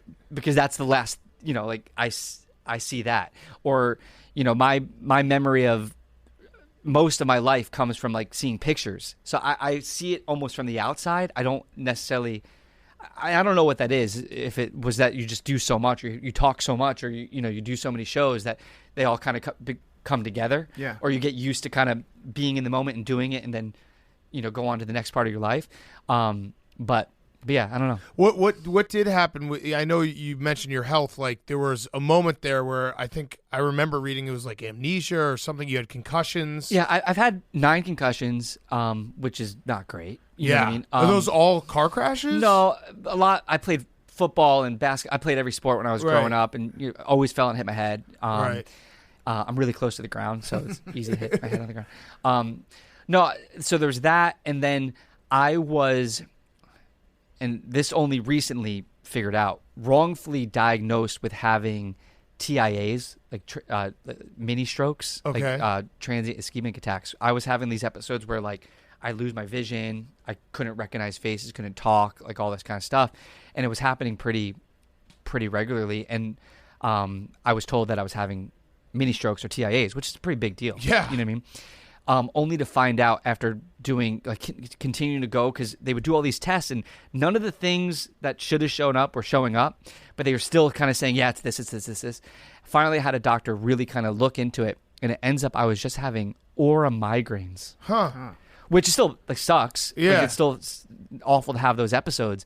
But part of the story of how it kind of spread, I did Dancing with the Stars in 2017, and they have an episode where it's the most memorable year episode, and they told me that my most memorable year was 2001. They told you it, and I go, I don't really have anything to talk. I don't really know what happened in 2000. Like, I don't know what to say. And they're like, why? And I go, and they're interviewing me, and the way it got cut together, the way they put it was that I have zero memory of anything. And then press took it, and now if you search my name, it basically says I don't remember. Like 51st dates, my wife has to wake up every morning and like tell me who she is, and this is your son, and she plays a video. Yeah. Like no, I know I was Malcolm. I did a lot of stuff. You know, I don't remember everything. Yeah, I mean, there's I oftentimes like have not memory issues, but like there's definitely a lot of things that I don't like. Someone will remind me of something, be like, oh yeah, I don't really remember that. And I was with my grandpa yesterday. He's 95 years old. You know what I mean? And he's like, "Do you remember we went to that Papa John's?" And I'm like, "No." Yeah, right. My 95-year-old grandpa can remember, but I don't. You know but what it was I mean? memorable for him. It might not have been like that sticking point for you. Yeah. Yeah. But I like to now talk about it a little bit because now that I have a better understanding of what it is or what I think it is, you know, because people come up to me all the time and they're like, "Oh, do you know who you are?" That's crazy. Your name's Frankie Muniz. You were an actor. You're now trying to be a race car driver. You know, that's nuts. But the aura migraine, is there anything that you can do to like stop those or slow them down? I'm trying to figure out now if there's something that triggers it. You know what I mean? Like, am I eating something? You know what I mean? Or is it high stress situations? I'm trying to figure that out now. But I haven't had one in a few years. Oh, good. Knock on wood. Yeah. Yep. So right now, I can't see. Yeah. You're allergic to olive oil. That's what it was. It would be great for the they show. might have fixed it. Yeah, it would be great for the show if you had one right now. I'm not saying you want a fake one? Yeah. Where am I? I have another random thing I read that is kind of a sad one, but you met Dale Earnhardt right before he passed away, right? I did, yes. That's nuts. I was at the 2001 Daytona 500 because Malcolm had premiered the year before. I was the Grand Marshal. I drove the pace car, and I was a big racing fan at that point. And I got to go into the driver's meeting, and as everyone was getting in their cars, I was on the grid. Dale Earnhardt came up to me, and he goes, "I just have to say," he's like, "You've brought me and my daughter so much closer, your show." He's like, "I love your show. I'm a huge fan." I'm like, "Oh, Dale Earnhardt." Yeah. And he signed my jacket, and he got in his car. So, like, other than his crew chief, essentially, I was the last person to talk to him. And we were in the M&M's car, Ken Schrader's pit, and he's the car who crashed into Dale Earnhardt. And my mom was hanging out with the owner of the track, and after the race, everyone was kind of worried, but nobody really knew anything. And I went to the hotel to watch the Clippers game. Mm-hmm. I ran upstairs to watch the Clippers game, and it was like breaking news. They announced that he had died. And I remember I ran down to the lobby to tell my mom, and she was with the track owner and everything. They didn't even know. I broke the news to the whole bar. Holy fuck! And like it was just a crazy, like, super somber experience. That's insane. That is, yeah. And so how old were you? 15, 16, 15, yeah. And they let you drive the pace car. Yeah, it was a Pontiac Aztec. Yeah. And that didn't deter you at all from wanting to be a race car driver? I mean, obviously, you know, there's danger in racing. I think that specific incident changed the racing world in a huge way to be a lot safer. They implemented the Hans device then after that. And, like, you know, obviously, you know, in the 60s, 70s, 80s, like, people died. You knew that 2 or 3 guys were not going to make it through the season. You know what I mean? It's definitely become a lot safer. Granted, you're doing something dangerous. My thing is, you know, an air condition can fall out of a window and crush me today. That's my biggest fear. Well, it really is. You really don't know. Right. You know, I know when I'm in the race car, I'm trying to go as fast as possible, and I'm not saying that you feel invincible. You know something can happen, but you can't think about that. Right. Like, if you're thinking about that, or if there's fear in you, then don't be a race car driver. You're not gonna be fast. Yeah, you know? that like watching F1, like the Drive to Survive, when they're talking about having to be on the edge and just always be like pushing to that limit of you're basically almost crashing at all times. At all times. And if there's anything in you that's like, I don't want to get to that you just got passed. Yeah. You're done. That's when you retire. Do you think people getting into F1 right now just from the Netflix, like, we're very casual fans, do you look down on it at all? No, I think it's awesome. I mean, because I was racing open wheel cars 15 years ago, and it was being in the U.S., nobody really understood what it was. I would try to explain, like, you know, IndyCar, Formula One. They're like, is it NASCAR? You know, people really knew that. So it's kind of cool that, you know, motorsports in general in the U.S. is growing, and I think, you know, more F1 fans will bring more IndyCar fans, which will bring more NASCAR fans. You know, because once you get into the sport of racing, once you get into kind of watching it, you understand it more, and the stories and what drivers don't like each other, and that's kind of what becomes fun about it. You know what I mean? I think that's what you know, Drive to Survive did so great for Formula One, is it it showed people the personalities and what goes on behind the scenes, and and some of the drama. So when you watch on track things that happen, it means more to you. Yeah, You know what I mean? no, the fastest way to get fans is to show them rivalries and Mm-hmm. then also let them figure out what the GOAT debate is. Like, who's the GOAT? Yeah. So who's your GOAT of racing? And it could be any racing. I would say the best series of drivers, in my opinion, and this might get me in trouble, is IndyCar. Okay. Because there's 24 guys, who race every week, and all 24 of them could win. Where in Formula One, like, it really is contingent upon what car you're in. Right. You know what I mean? You're seeing that with Hamilton. Like, he's won so many races, but his car's not good, and he's an 8th place guy. Right. You know what I mean? Right. It doesn't mean that he's not as good of a driver as he was. Just the equipment mattered that much more. So I think, to win in a series like IndyCar, where like literally everybody's a top driver, and it's really about your performance, is tough. And who's the best of all time, Indy? I mean, Scott Dixon, he's what, 6-time champion. I mean, there's so many good guys. I don't know. I know Andretti. I'm an Andretti guy. Yeah. And Al Unser Jr. Yeah, I raced with Al Unser Jr. In a race, and I out-qualified him, and that was the coolest Yes. Oh, wow. thing in the I gotta world. take to him off my out-qualify. Now you're the list GOAT. now. Yeah. Yeah. I mean, I'm just saying.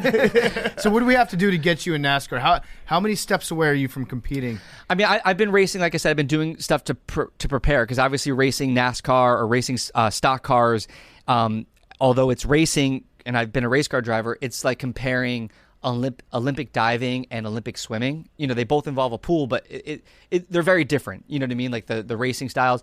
So I've been doing a lot of oval races and stock car races just to kind of to hone that craft.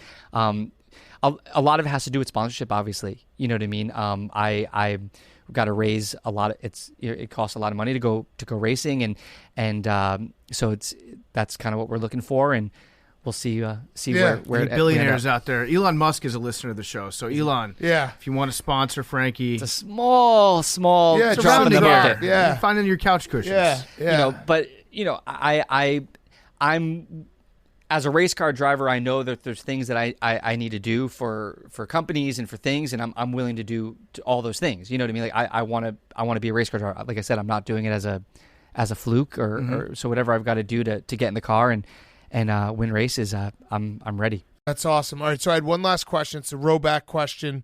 Go to roback.com, put in code TAKE for 20% off your first purchase, RHOBACK.com. Q-Zips, hoodies, polos, everything, roback.com. All right, last question. True or false, you want to work at Barstool? Or you did at one point want to work at Barstool? I would love to. You hit up Dave, didn't you? Is that how the story goes? No, I don't know how we got connected, but I DM'd him, and I was like, dude, like, let me work at Barstool. He's like, well, what would you do?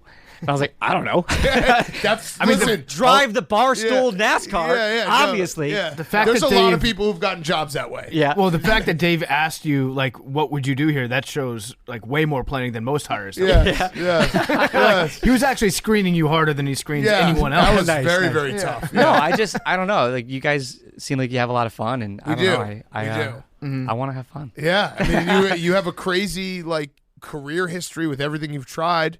We should probably just add Barstool to it. Hey, I'm still down. Let's get him on the team. All right. Yeah, absolutely. Well, Frankie, this has been awesome. We appreciate it. Best of luck in the racing. Thank you so much. Let's get you in NASCAR. I'd love it. Frankie Muniz is brought to you by our great friends over at Game Time. Game Time is a ticketing app that makes it easier than ever to score last-minute ticket deals on sports, concerts, and shows, and they guarantee the very lowest price. You can find MLB tickets for under $15 all in on Game Time. Yankees tickets as low as $14. Red Sox, $14. Mets, $13. Braves, $14. Cubs, $12. You name your team, Game Time has the hookup on deals for you to get out to the ballpark. They cracked the code on how to score deals on last-minute tickets. They have the biggest last-minute price drops that you can find on the seats that you never thought that you'd be able to afford. I've used Game Time several times this year, not just for baseball. Went to some concerts. Game Time hooked it up. Game Time gets you the best tickets that you can find. It makes it easy to find last-minute tickets as well. Super, super functional app. It's very, very easy to use, and you get the lowest prices. Download the Game Time app, go to the account tab to create a login, and redeem code PMT for $20 off your first purchase. Terms apply. Download Game Time, last-minute tickets, lowest price guaranteed. Just download the Game Time app, go to that account tab, create your login, and redeem code PMT. Get $20 off your first purchase. Some terms apply. Okay, we're going to wrap up the show with our Mount Rushmore and the return of the man, Billy Football. Billy, it's great to have you back. Clap it up for Billy. Welcome back, Billy. Time spent, sussy spent. You served it all. How you feeling? Wait. Talking to the mic, Billy. This is. Oh, here we go. It's great to be back. Thank you guys for having me back. I've spent my time reflecting, and I'm very happy to be here. All right. Yeah. What did we learn over our summer vacation? I learned a good amount off the top of my head. Premiere. Been using a lot of Premiere. Okay. What is that? It's editing software for videos. Oh, wow. Hell yes. Yeah. So really got into that. And also sort of, to put it. This is going to be profound. No. I sort of learned that, like. Speak from the heart, Billy. Yeah. This is trust tree. Yeah, we're okay. We're family. Believe it or not, we did miss you. Yeah. And a lot of people missed you. Not like every day, but we missed you at some points. There was definitely points. Like when Zach Wilson's mom started fucking a bunch of moms, I missed you. That's hearsay. Okay. That's libel. I like that. Yeah. It was libel written on the Instagram comment, and anyone who says it is then committing slander. I do have a question about that for you, though. Yeah. Wait. He's got to say his profound thing. Yeah, say your profound thing. It's hard to express into words, but probably just humility, and sort of, sometimes you get into headspaces that you can't really see what's right in front of you. Right. And you're not really aware of things because you're in the thick of it, and, you can't see out of the woods from the trees, and sort of got a different perspective. Sometimes you got to, get out of the situation you're in to realize what that situation actually is, and that's sort of what happened. I like that. That's great. That was supposed to be the point of it, and I feel like if that's how you're feeling coming out of it, then it's good for all of us. Mm. Yeah. Yeah. So in terms of the Zach Wilson thing, he fucked his mom's friend, right? It wasn't his friend's mom. Right. It was allegedly his mom's friend. Because that's it. I was thinking about that the other day. That would be a different story. Correct. You broke the code, as John Morant would say, if you fucked your friend's mom. Well, the reason why it was never clarified is because it's a lie. It was said by a scorned lover. It's a very cool lie. I wish people would lie about us like that all the time. Yeah. Just fucking MILFs all the time. Bro, I mean, there was some serious breach of bro code.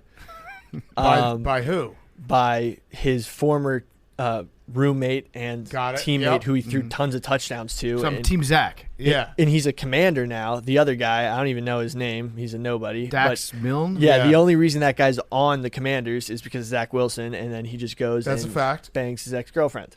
Yeah. So, and then they were getting so much flack for it that they just threw out that slander. Yeah, homie hopper.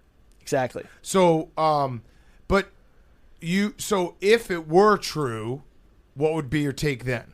This is a hypothetical. I think that, the last great quarterback the Jets have had, championship-winning quarterback, was Joe Namath. Yeah. And if it were true, but I don't think it is, Zach is an outstanding man on and off the field, and he, is going to lead the Jets to more success. But if it were true, he's showing a little Joe Namath in him. Yeah. Joe Namath definitely had that dog in him. Mm-hmm. And I think that's a Broadway Joe. Are we getting a Broadway Zach who's about to bring a championship Broadway to Zach. the Jets? I like that. The Book of Mormon. Yeah. It's a long-standing play. Exactly. Okay, so what other any other takes that you missed? Any stories that we talked about that you're like, oh man, I wish I was on the show right now? One thing I did realize over the break was, those first thing, Jack Nicklaus is pronounced Jack Nicklaus. You found like a bunch of clips from 1920. It was actually impressive. I think that those clips were the original way they pronounced his name, and just over time it's been butchered, and he just hasn't had the effort to correct everybody. Okay, so one problem though is you didn't watch those clips as like a kid. I may have. Okay. That you were watching with the sound off. On mute, yeah. Well, maybe like my grandparents said Nicklaus, right, and that's how it was said. Got it. Did you listen to the podcast at all, Billy? I get really bad FOMO. Oh, okay. That's fair. That's a totally fair answer. It was, yeah.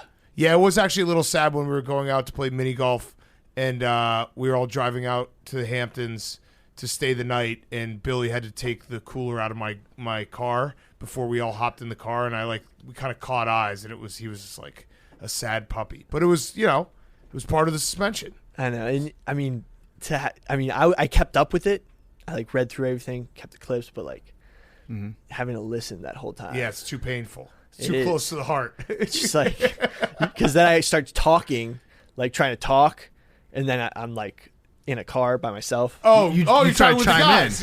Yeah. That's what you should have done. Actually, you should have done practice rounds. You should have recorded yourself. Yeah, just chiming I in. Said this here. Yeah, I mean, when you just talk to yourself alone in a car, you sort of.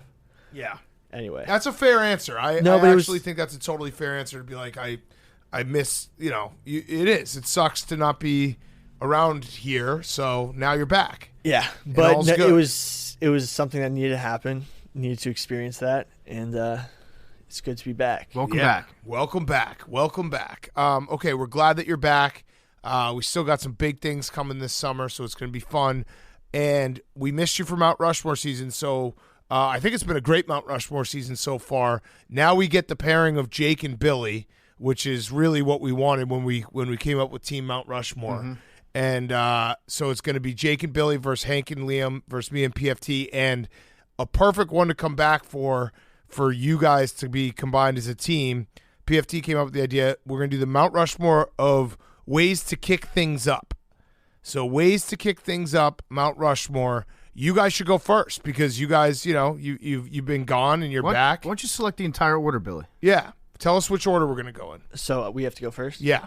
We'll go clockwise. Okay. Counter, yeah. Wait, counter? So that would be clockwise. So Hubba second. Hubba, you guys. Catcom. Okay. By the way, just to specify, is it ways to kick things up a notch? A notch. A notch. Yeah, sorry, I forgot things a notch. Up a notch. Okay. Yeah. Because kicking things up. Yeah, that's different. Punting. Anyway. Yeah. Okay. Or paying to your capo. Exactly. Right. Paying your weekly fee. The VIG. You could also say turn things up a notch. That also works for this too. Yeah. Yeah. Kick things up a notch, turn things up a notch. Okay, here we go. 1-1. Billy and Jake back together. How did the process go from your perspective, Jake? Billy shot down most of my ideas, but I'm going to hold my ground this year and say I'm picking one or two. Okay. Nice. So this one is actually Billy's idea. No, it was not my idea. Jake came up with this. You can look at the text chat. This is great. It would be very... So why are you letting him pick 1-1? Well, he's going to pick... This is his choice. Okay, 1-1. But it's your return. But Jake just said that it was Billy's idea. Whose idea was it? Before I hear this idea, I'm not gonna lie. I need to know whose idea it was. It was Jake's. Okay. It was Jake's. Don't lie on your first day back. I'm not lying. It was Jake's idea, and then I gave him a suggestion to make it better. Okay. So you kicked things up a notch on his Exactly. idea. Oh, I like that. I did. It's Inception. Wow. Okay. All right, shotgunning a beer. Okay. All right. Good one. Good pick. Billy couldn't say that. What was your first? Oh, because of the problems he's had. What was the? How? Okay. All right. That's good pick. Good pick, guys. I said having one more Coors Got Light. it. Shotgunning a beer is definitely a way to kick things up a notch. I like that pick. All right. Hubba. Let's go with just levels. Levels. Good Yep, one. good pick. Good pick. Playing Good levels. Pick. The Playing song. levels. Yeah. Yes. Okay. So we have two picks now. I think our 1-1 is still on the board, PFT, if you want to say it. Remember, it was a thing that your first My one. first one? Yep. Ordering shots. Yep. Ordering shots. Because you could be having cold ones at the table, but then one person's like, J-Mo? Yeah. And then you know that it's on. Yeah. And it's just like, okay, this is going to be a different type of night. Like when the first round of shots gets ordered, it's on. Yeah. And there is that one, there's a shots guy who can kind of overplay his hand. Yep. The guy who's just always like, let's do shots. But that perfect, like you maybe had like 3 or 4 beers and someone's like, let's do a round of tequila. Yeah. Boom, it's going. If your first shot of the night is like your 4th drink, at that point, you know you're not going home before 2. Yeah. The shot guy is either trying to do your first drink of the night is shots, or you're all hammered and you're like barely hanging on. He's like, let's do shots. I feel like if you do shots the first drink of the night, that's not really kicking it up a notch. No, you're starting at a high level. Baseline. Yeah. You could do shots if you're late joining the party and you want to play catch up. Right. But that's still, you're not turning up a notch. But if you order those shots after you've started, consider the notch kicked up. Yes. Okay. All right. Our second pick is going to be playing AC/DC. Any type of AC/DC, any song, that always kicks it up a notch. They're just rock so fucking hard. And I feel like everyone, like when you hear AC/DC, Back in Black, for those about to rock, oh, Hank's giving me the face. Hank's doing his face. Hank, what part of AC/DC do you not think kicks it up a notch when they write a song about? I think they have a couple songs. I couldn't. If you just put on any AC/DC song, there's a lot of people who be like, "What the fuck is this?" No. Listen. There's like 3 songs. No, you want me to name like 6 songs off the top of my head that you would know. Okay, You Shook Me All Night Long. Okay. That's a notch. Yes. Back in Black. That's a big notch. Huge notch. Back in Black. Huge notch. Thunderstruck. Yes. That's a great one. Huge notch. Great one. Huge notch on that one. For those about to rock. Huge notch. Hell's Bells. Yes. Jesus. Consider the notch elevated. Yes. You want me to keep going on? That's 5. Dirty Deeds, Done Dirt Cheap. Yeah. 6. Dirty Deeds. Yeah. Yeah, notch. Different audiences. You're speaking to the olders. If I played AC/DC right now, can we do it? Or is we get suspended on like YouTube and shit?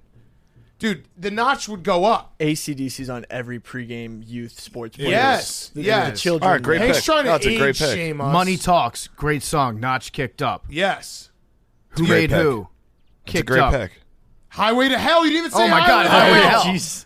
See, all their songs are about rocking, hell, women. Dude, if we're standing rocking being harder. like, yo, we got to kick this up a notch. I want a beer right now. Oh, and he goes, "Hey, Satan!" Oh, TNT. TNT.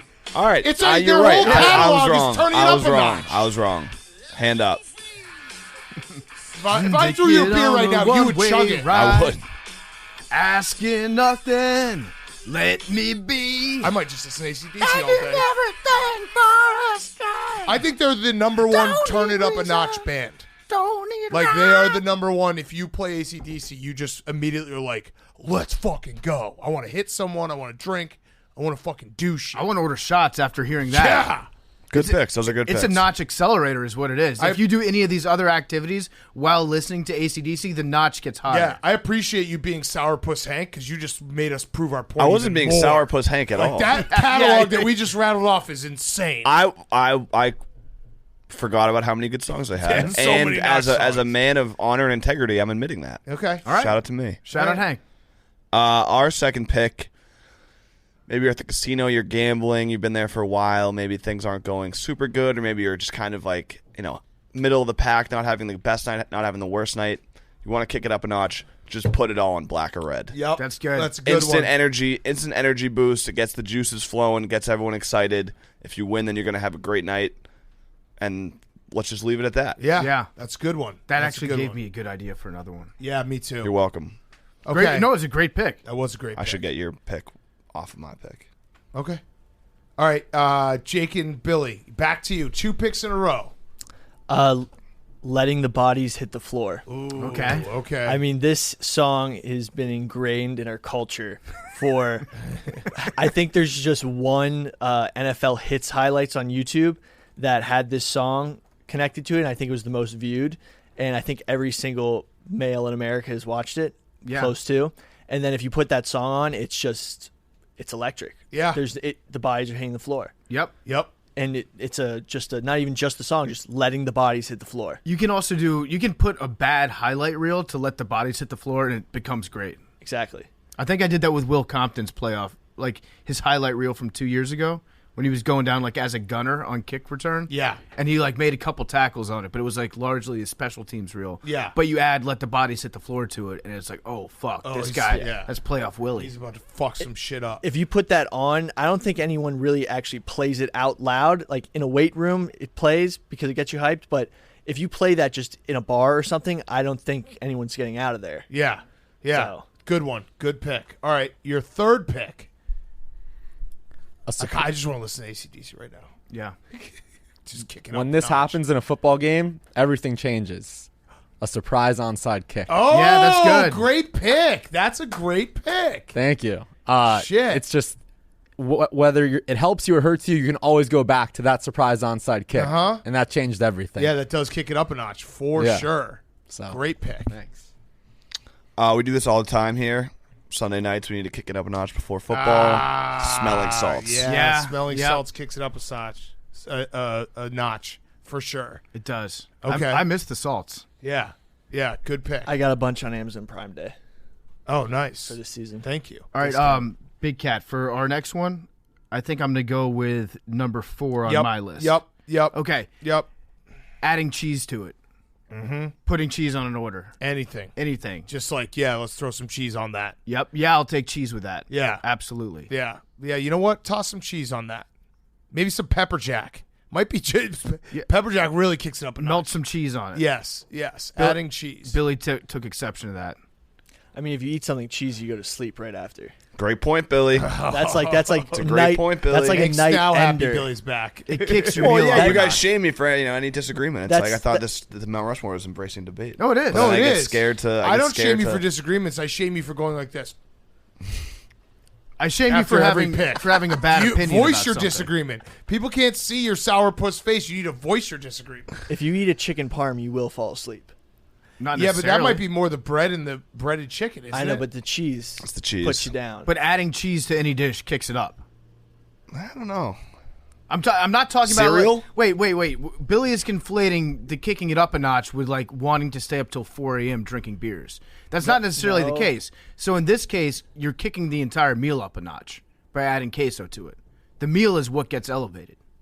Okay, so our last pick, I'm PFT. I like what you just texted me. I'm gonna tweak it just a little. It's going to be putting a monster bet on like a primetime or big game.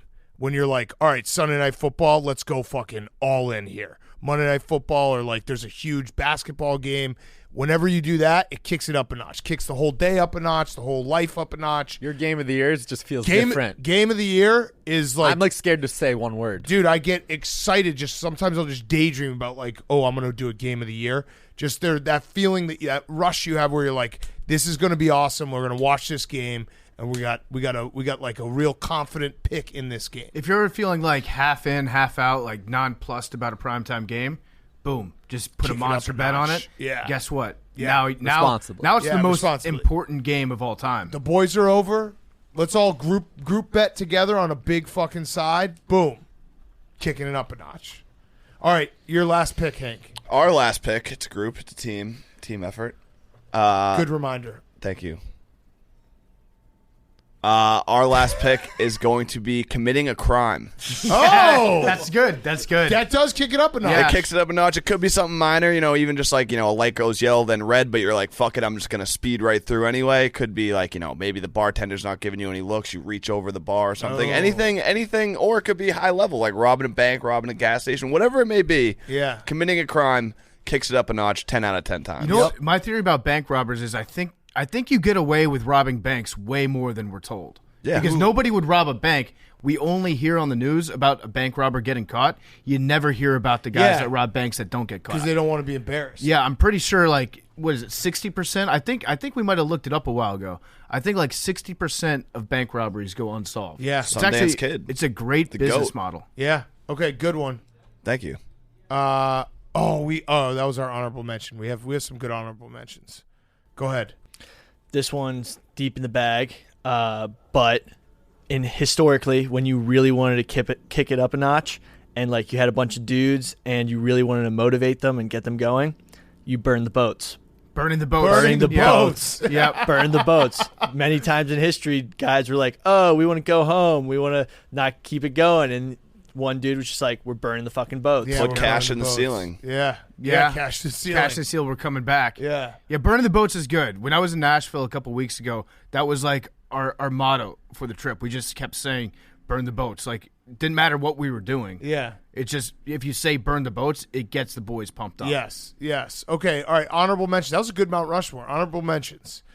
We did have on our list that missed the cut for us is just putting all the windows down or taking off the sunroof. That always kicks it up a notch when you're driving on the highway. I was going to steal Game of the Years from you, but I didn't, so shout out to me. Wow. We were too. Really? Yeah. Doubling been down fucked up. in general, just when you double down on anything. Yeah. You know, at the casino, that was. I had one similar, but Well, when you do when you're supposed to, it Bet doesn't feel like responsibly. you're. No, it does. No, though. it doesn't feel as risky. Even You have to even do when it. you do it, you're still Like kicking 11 up a against notch. a 6. Well, so doubling down either in the course of a hand of blackjack, that's kind of kicking it up a notch. But if you just decide to double your bet, you win a bet and then you just double it. yeah, you let it ride. I thought you were talking about 11 versus 6. Yeah, letting it ride. Letting it ride. Yeah, letting it ride. Doubling 12. Yep. Doubling on 12. Cocaine. Do it responsibly. What else? I had another football one. Turning on Sandstorm. Yep. Yeah. Sandstorm. I had Sandstorm's a we great had one. going for 2 in the first quarter. Yeah. Like Yeah. Steelers 8-0. I like that. Yeah. Flea flickers. Mm-hmm. Just in general, kick it up a notch. Yeah, Feels like it does. A gadget play in general. Yeah, gadget play kicks it up a notch. Just kind of fucks the whole flow up. Dessert. Dessert. I had that on my list, but I had Like sometimes you're like, I'm not going to get dessert, but when you're having a dessert night, I mean, you probably have dessert nights all the time, but like sometimes it's like, yeah, that was uncalled for. But like some people, it's like you literally were in my house and I gave you ice cream. You It was- said, "Do we have ice cream?" And I was like, "Actually, yeah, we do because we always do." yeah, that was And a then you rhetorical just did question. that. Yeah. No, but yeah. Like sometimes like you go to dinner, if it's like a weeknight, you're like, yeah, I'm good with dessert. But if it's a dessert night, it's like you're kicking it up a notch. I think lighting a dessert on fire is cool too. Yeah. That kicks Lighting it up. anything on fire. Yeah. Good point. Yeah, Lighting anything on fire. starting a fire, Shooting into the air. Yep, that kicks it up a notch. Beer before noon just kicks it up a notch. It all like that's because the notch is so low that just one beer before noon is like, Billy, don't get ideas. That's like, you kick it up a notch when you're the first guy. If you're like on a trip or something and you just crack that first beer, being the first person to crack the beer on like a guy's trip, that always kicks it up a notch. The rest of the day is going to be effortless at that point. Yeah. Smooth sailing. Yeah.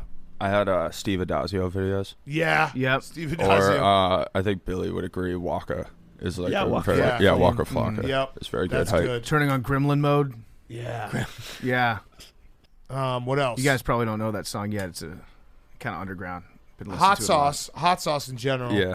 I also, this one, you guys can tell me if this one's way off, but I think just throwing a ball around kicks it up a notch. When you're like maybe sitting around and you get a ball and then it's just like a ball enters a room because you can't just not throw a ball around if you have a ball, and then it slowly like becomes like a game and then you're tossing it and chucking it. I think that always kicks it up a notch. Yeah, I was it like gets the blood flowing. Yeah, like if right. you're all just sitting around and you're like, let's go outside. Yeah, and, like if I had a just throw tennis ball right pigskin. now, I was Yeah. chucking around, you guys would, all of you in this room would be like, yo, pass that to me. And then it becomes like a thing. Yeah. Big Booty Mix 13. Any That's big, for the- any big booty mix. That's for the younger crowd. Yep. That's a good Sure. one. Yeah. Shout out to the friends. Yep. Ooh, when you were younger, a belly flop or a cannonball Ooh, yeah. at the pool party. That Yeah. was, yeah. Pushing someone in the pool always kicks it up a notch. Yeah, you can't Puts do that everyone on anymore though, edge. with phones. I know. You can't really prank somebody who's fully clothed. But that does kick it up a notch because everyone's like, oh, who's going to get pushed in next? Yeah. Pantsing someone. Oh, great one. Tearing their pockets off the back of their jeans. Yes. Farting in public. Okay. Well, explain that Yeah, one. Go on. I don't know. Just like, yeah, I guess maybe it doesn't kick it up a notch. Is it a rush? You get a rush from that? Yeah. Backflips. All right, I take that back. Oh, no. It's honorable mention. Yeah. Pulling into a McDonald's randomly on a road trip. Kicking it up a notch? Yeah. Nah. But is it random on a 'cause road trip? everyone's It's like, also oh, like part that's like expected. no, but it's like you usually want to get like a Pulling into a strip club on a road trip. Ooh, that's good. Going to a strip club definitely kicks Like it I up feel like a if you're going on notch. a road trip, then it's expected that you're going to pull into a McDonald's at some point. Yeah. A surprise strip club visit. Yeah. Yeah. Also, a surprise road trip kicks it up a notch. You're like, let's just fucking go here. Going driver off the deck. Kicks it up a notch. Driver on par 3.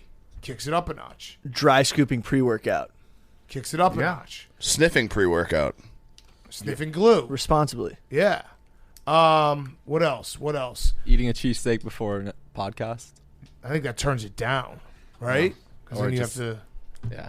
Yeah, because the cheese. The Putting cheese cheese on it turns it down. Adding guac to a burrito, kicks it up a notch. even though it's extra. speeding. Yep. I guess that would be under your crimes, but yeah. Running from the police. Yeah. Yeah, we're helping Hank here. He's just happy. I mean, that was a good pick. The crimes one. Yeah, was, crimes was a it great good pick. It was a fucking great pick. Memes. Headbutting stuff. Okay. Okay. Yeah. Getting in a fight kicks it up a notch. Always. Okay. Anything else? I think that's good. That was a good Mount Rushmore. Kick it up a notch. That's all. I just want to listen to AC/DC though. Kick it up a fucking notch. Just fucking get crazy with it. All right. Well, that is our show. Should we do Dragula?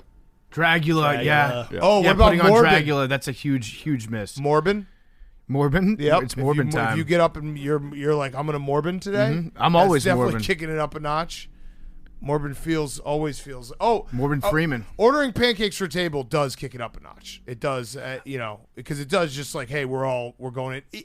That could be just if you just are like, let's get every appetizer. That kicks it up a notch. Yeah. Doing an apps dinner. Yeah, being like, I got this, and then getting like 8 appetizers, that kicks it up a notch. The pancakes move, I don't know if it's kicking up a notch, but it makes everybody else at the table a little bit more calm because everyone was thinking, oh, I might get the pancakes. Yeah. But then when somebody orders it for the table, then you're like, we're good. Okay, I don't have to worry about ordering the pancakes anymore. Yes. Okay, let's do numbers. Great to have you back, Billy. You're back in the fold. You're back in I'm going to take black. 69. Have you guys... Has 69 didn't hit? 69's hit 4 times. I think it was 3. Yeah. Oh, yeah, you're right. It was 3. It was 3 times. The 4th was on the computer, so it didn't count. 26. 69. 27. Hank? 96. Okay, my real pick is 21. You turn it on, Billy? Is it on? I think it's unplugged on your end. Nope. It's There we light. go. It's lit up. Hank, have you ever... No. You've never gotten this, right? 88. The pool. Ooh. Patrick Kane's going to get traded. Otters are necrophiliacs. Love you guys. That's true? They fuck dead otters? Yeah, they're fucked up. Otters are like serial killers. Whoa. Don't they hold hands, though? No, they're not cool at all. Look I guess into that would it. be like the normal side of the sea. How do they hear? Investigate otters. Do they have sea lion ears? Yeah, they're external. That's what we got to call anyone who has external ears. Those are sea lion ears. Ryan Whitney is half sea lion. Sea lions have internal ears. No, wrong. Wrong, Billy. You don't listen. Seals have internal ears. Sea lions have external ears. Wow. Don't you feel foolish? So when you said that you read all the stuff that we've put out, That's also not That's true. I wasn't not reading. We got caught in a lie. First day back. yeah, look it up. Look it up. You were wrong. Yeah, damn is Yeah. right. Yeah. Have some Sea of that. lions also try to attack people much more than people think. Yeah, but they have external ears. That's the Yeah, I main just point. checked it out. They're also very cute. Yeah. Love you guys. Dangerous.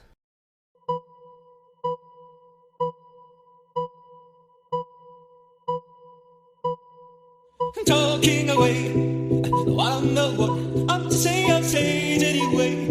Today's another day to find you shying away. Oh, I'll be coming for your love, okay? Shying away. Oh, I'll be coming for your love, okay? Needless to say, all the sentence, but I'm eased a little way. Learning that life is okay. Say after me, it's no better to be safe than sorry. Say after me, it's no better to be safe than sorry. Take on me, take me on. I'll be gone in a day or two. Take on me, take me on. I'll be gone in a day or two. All the things that you say, yeah, is it life or just to play my worries away? You're all the things I've got to remember. You're shying away. Well, I'll be coming for you anyway. You're shying away. Well, I'll be coming for you anyway. Take on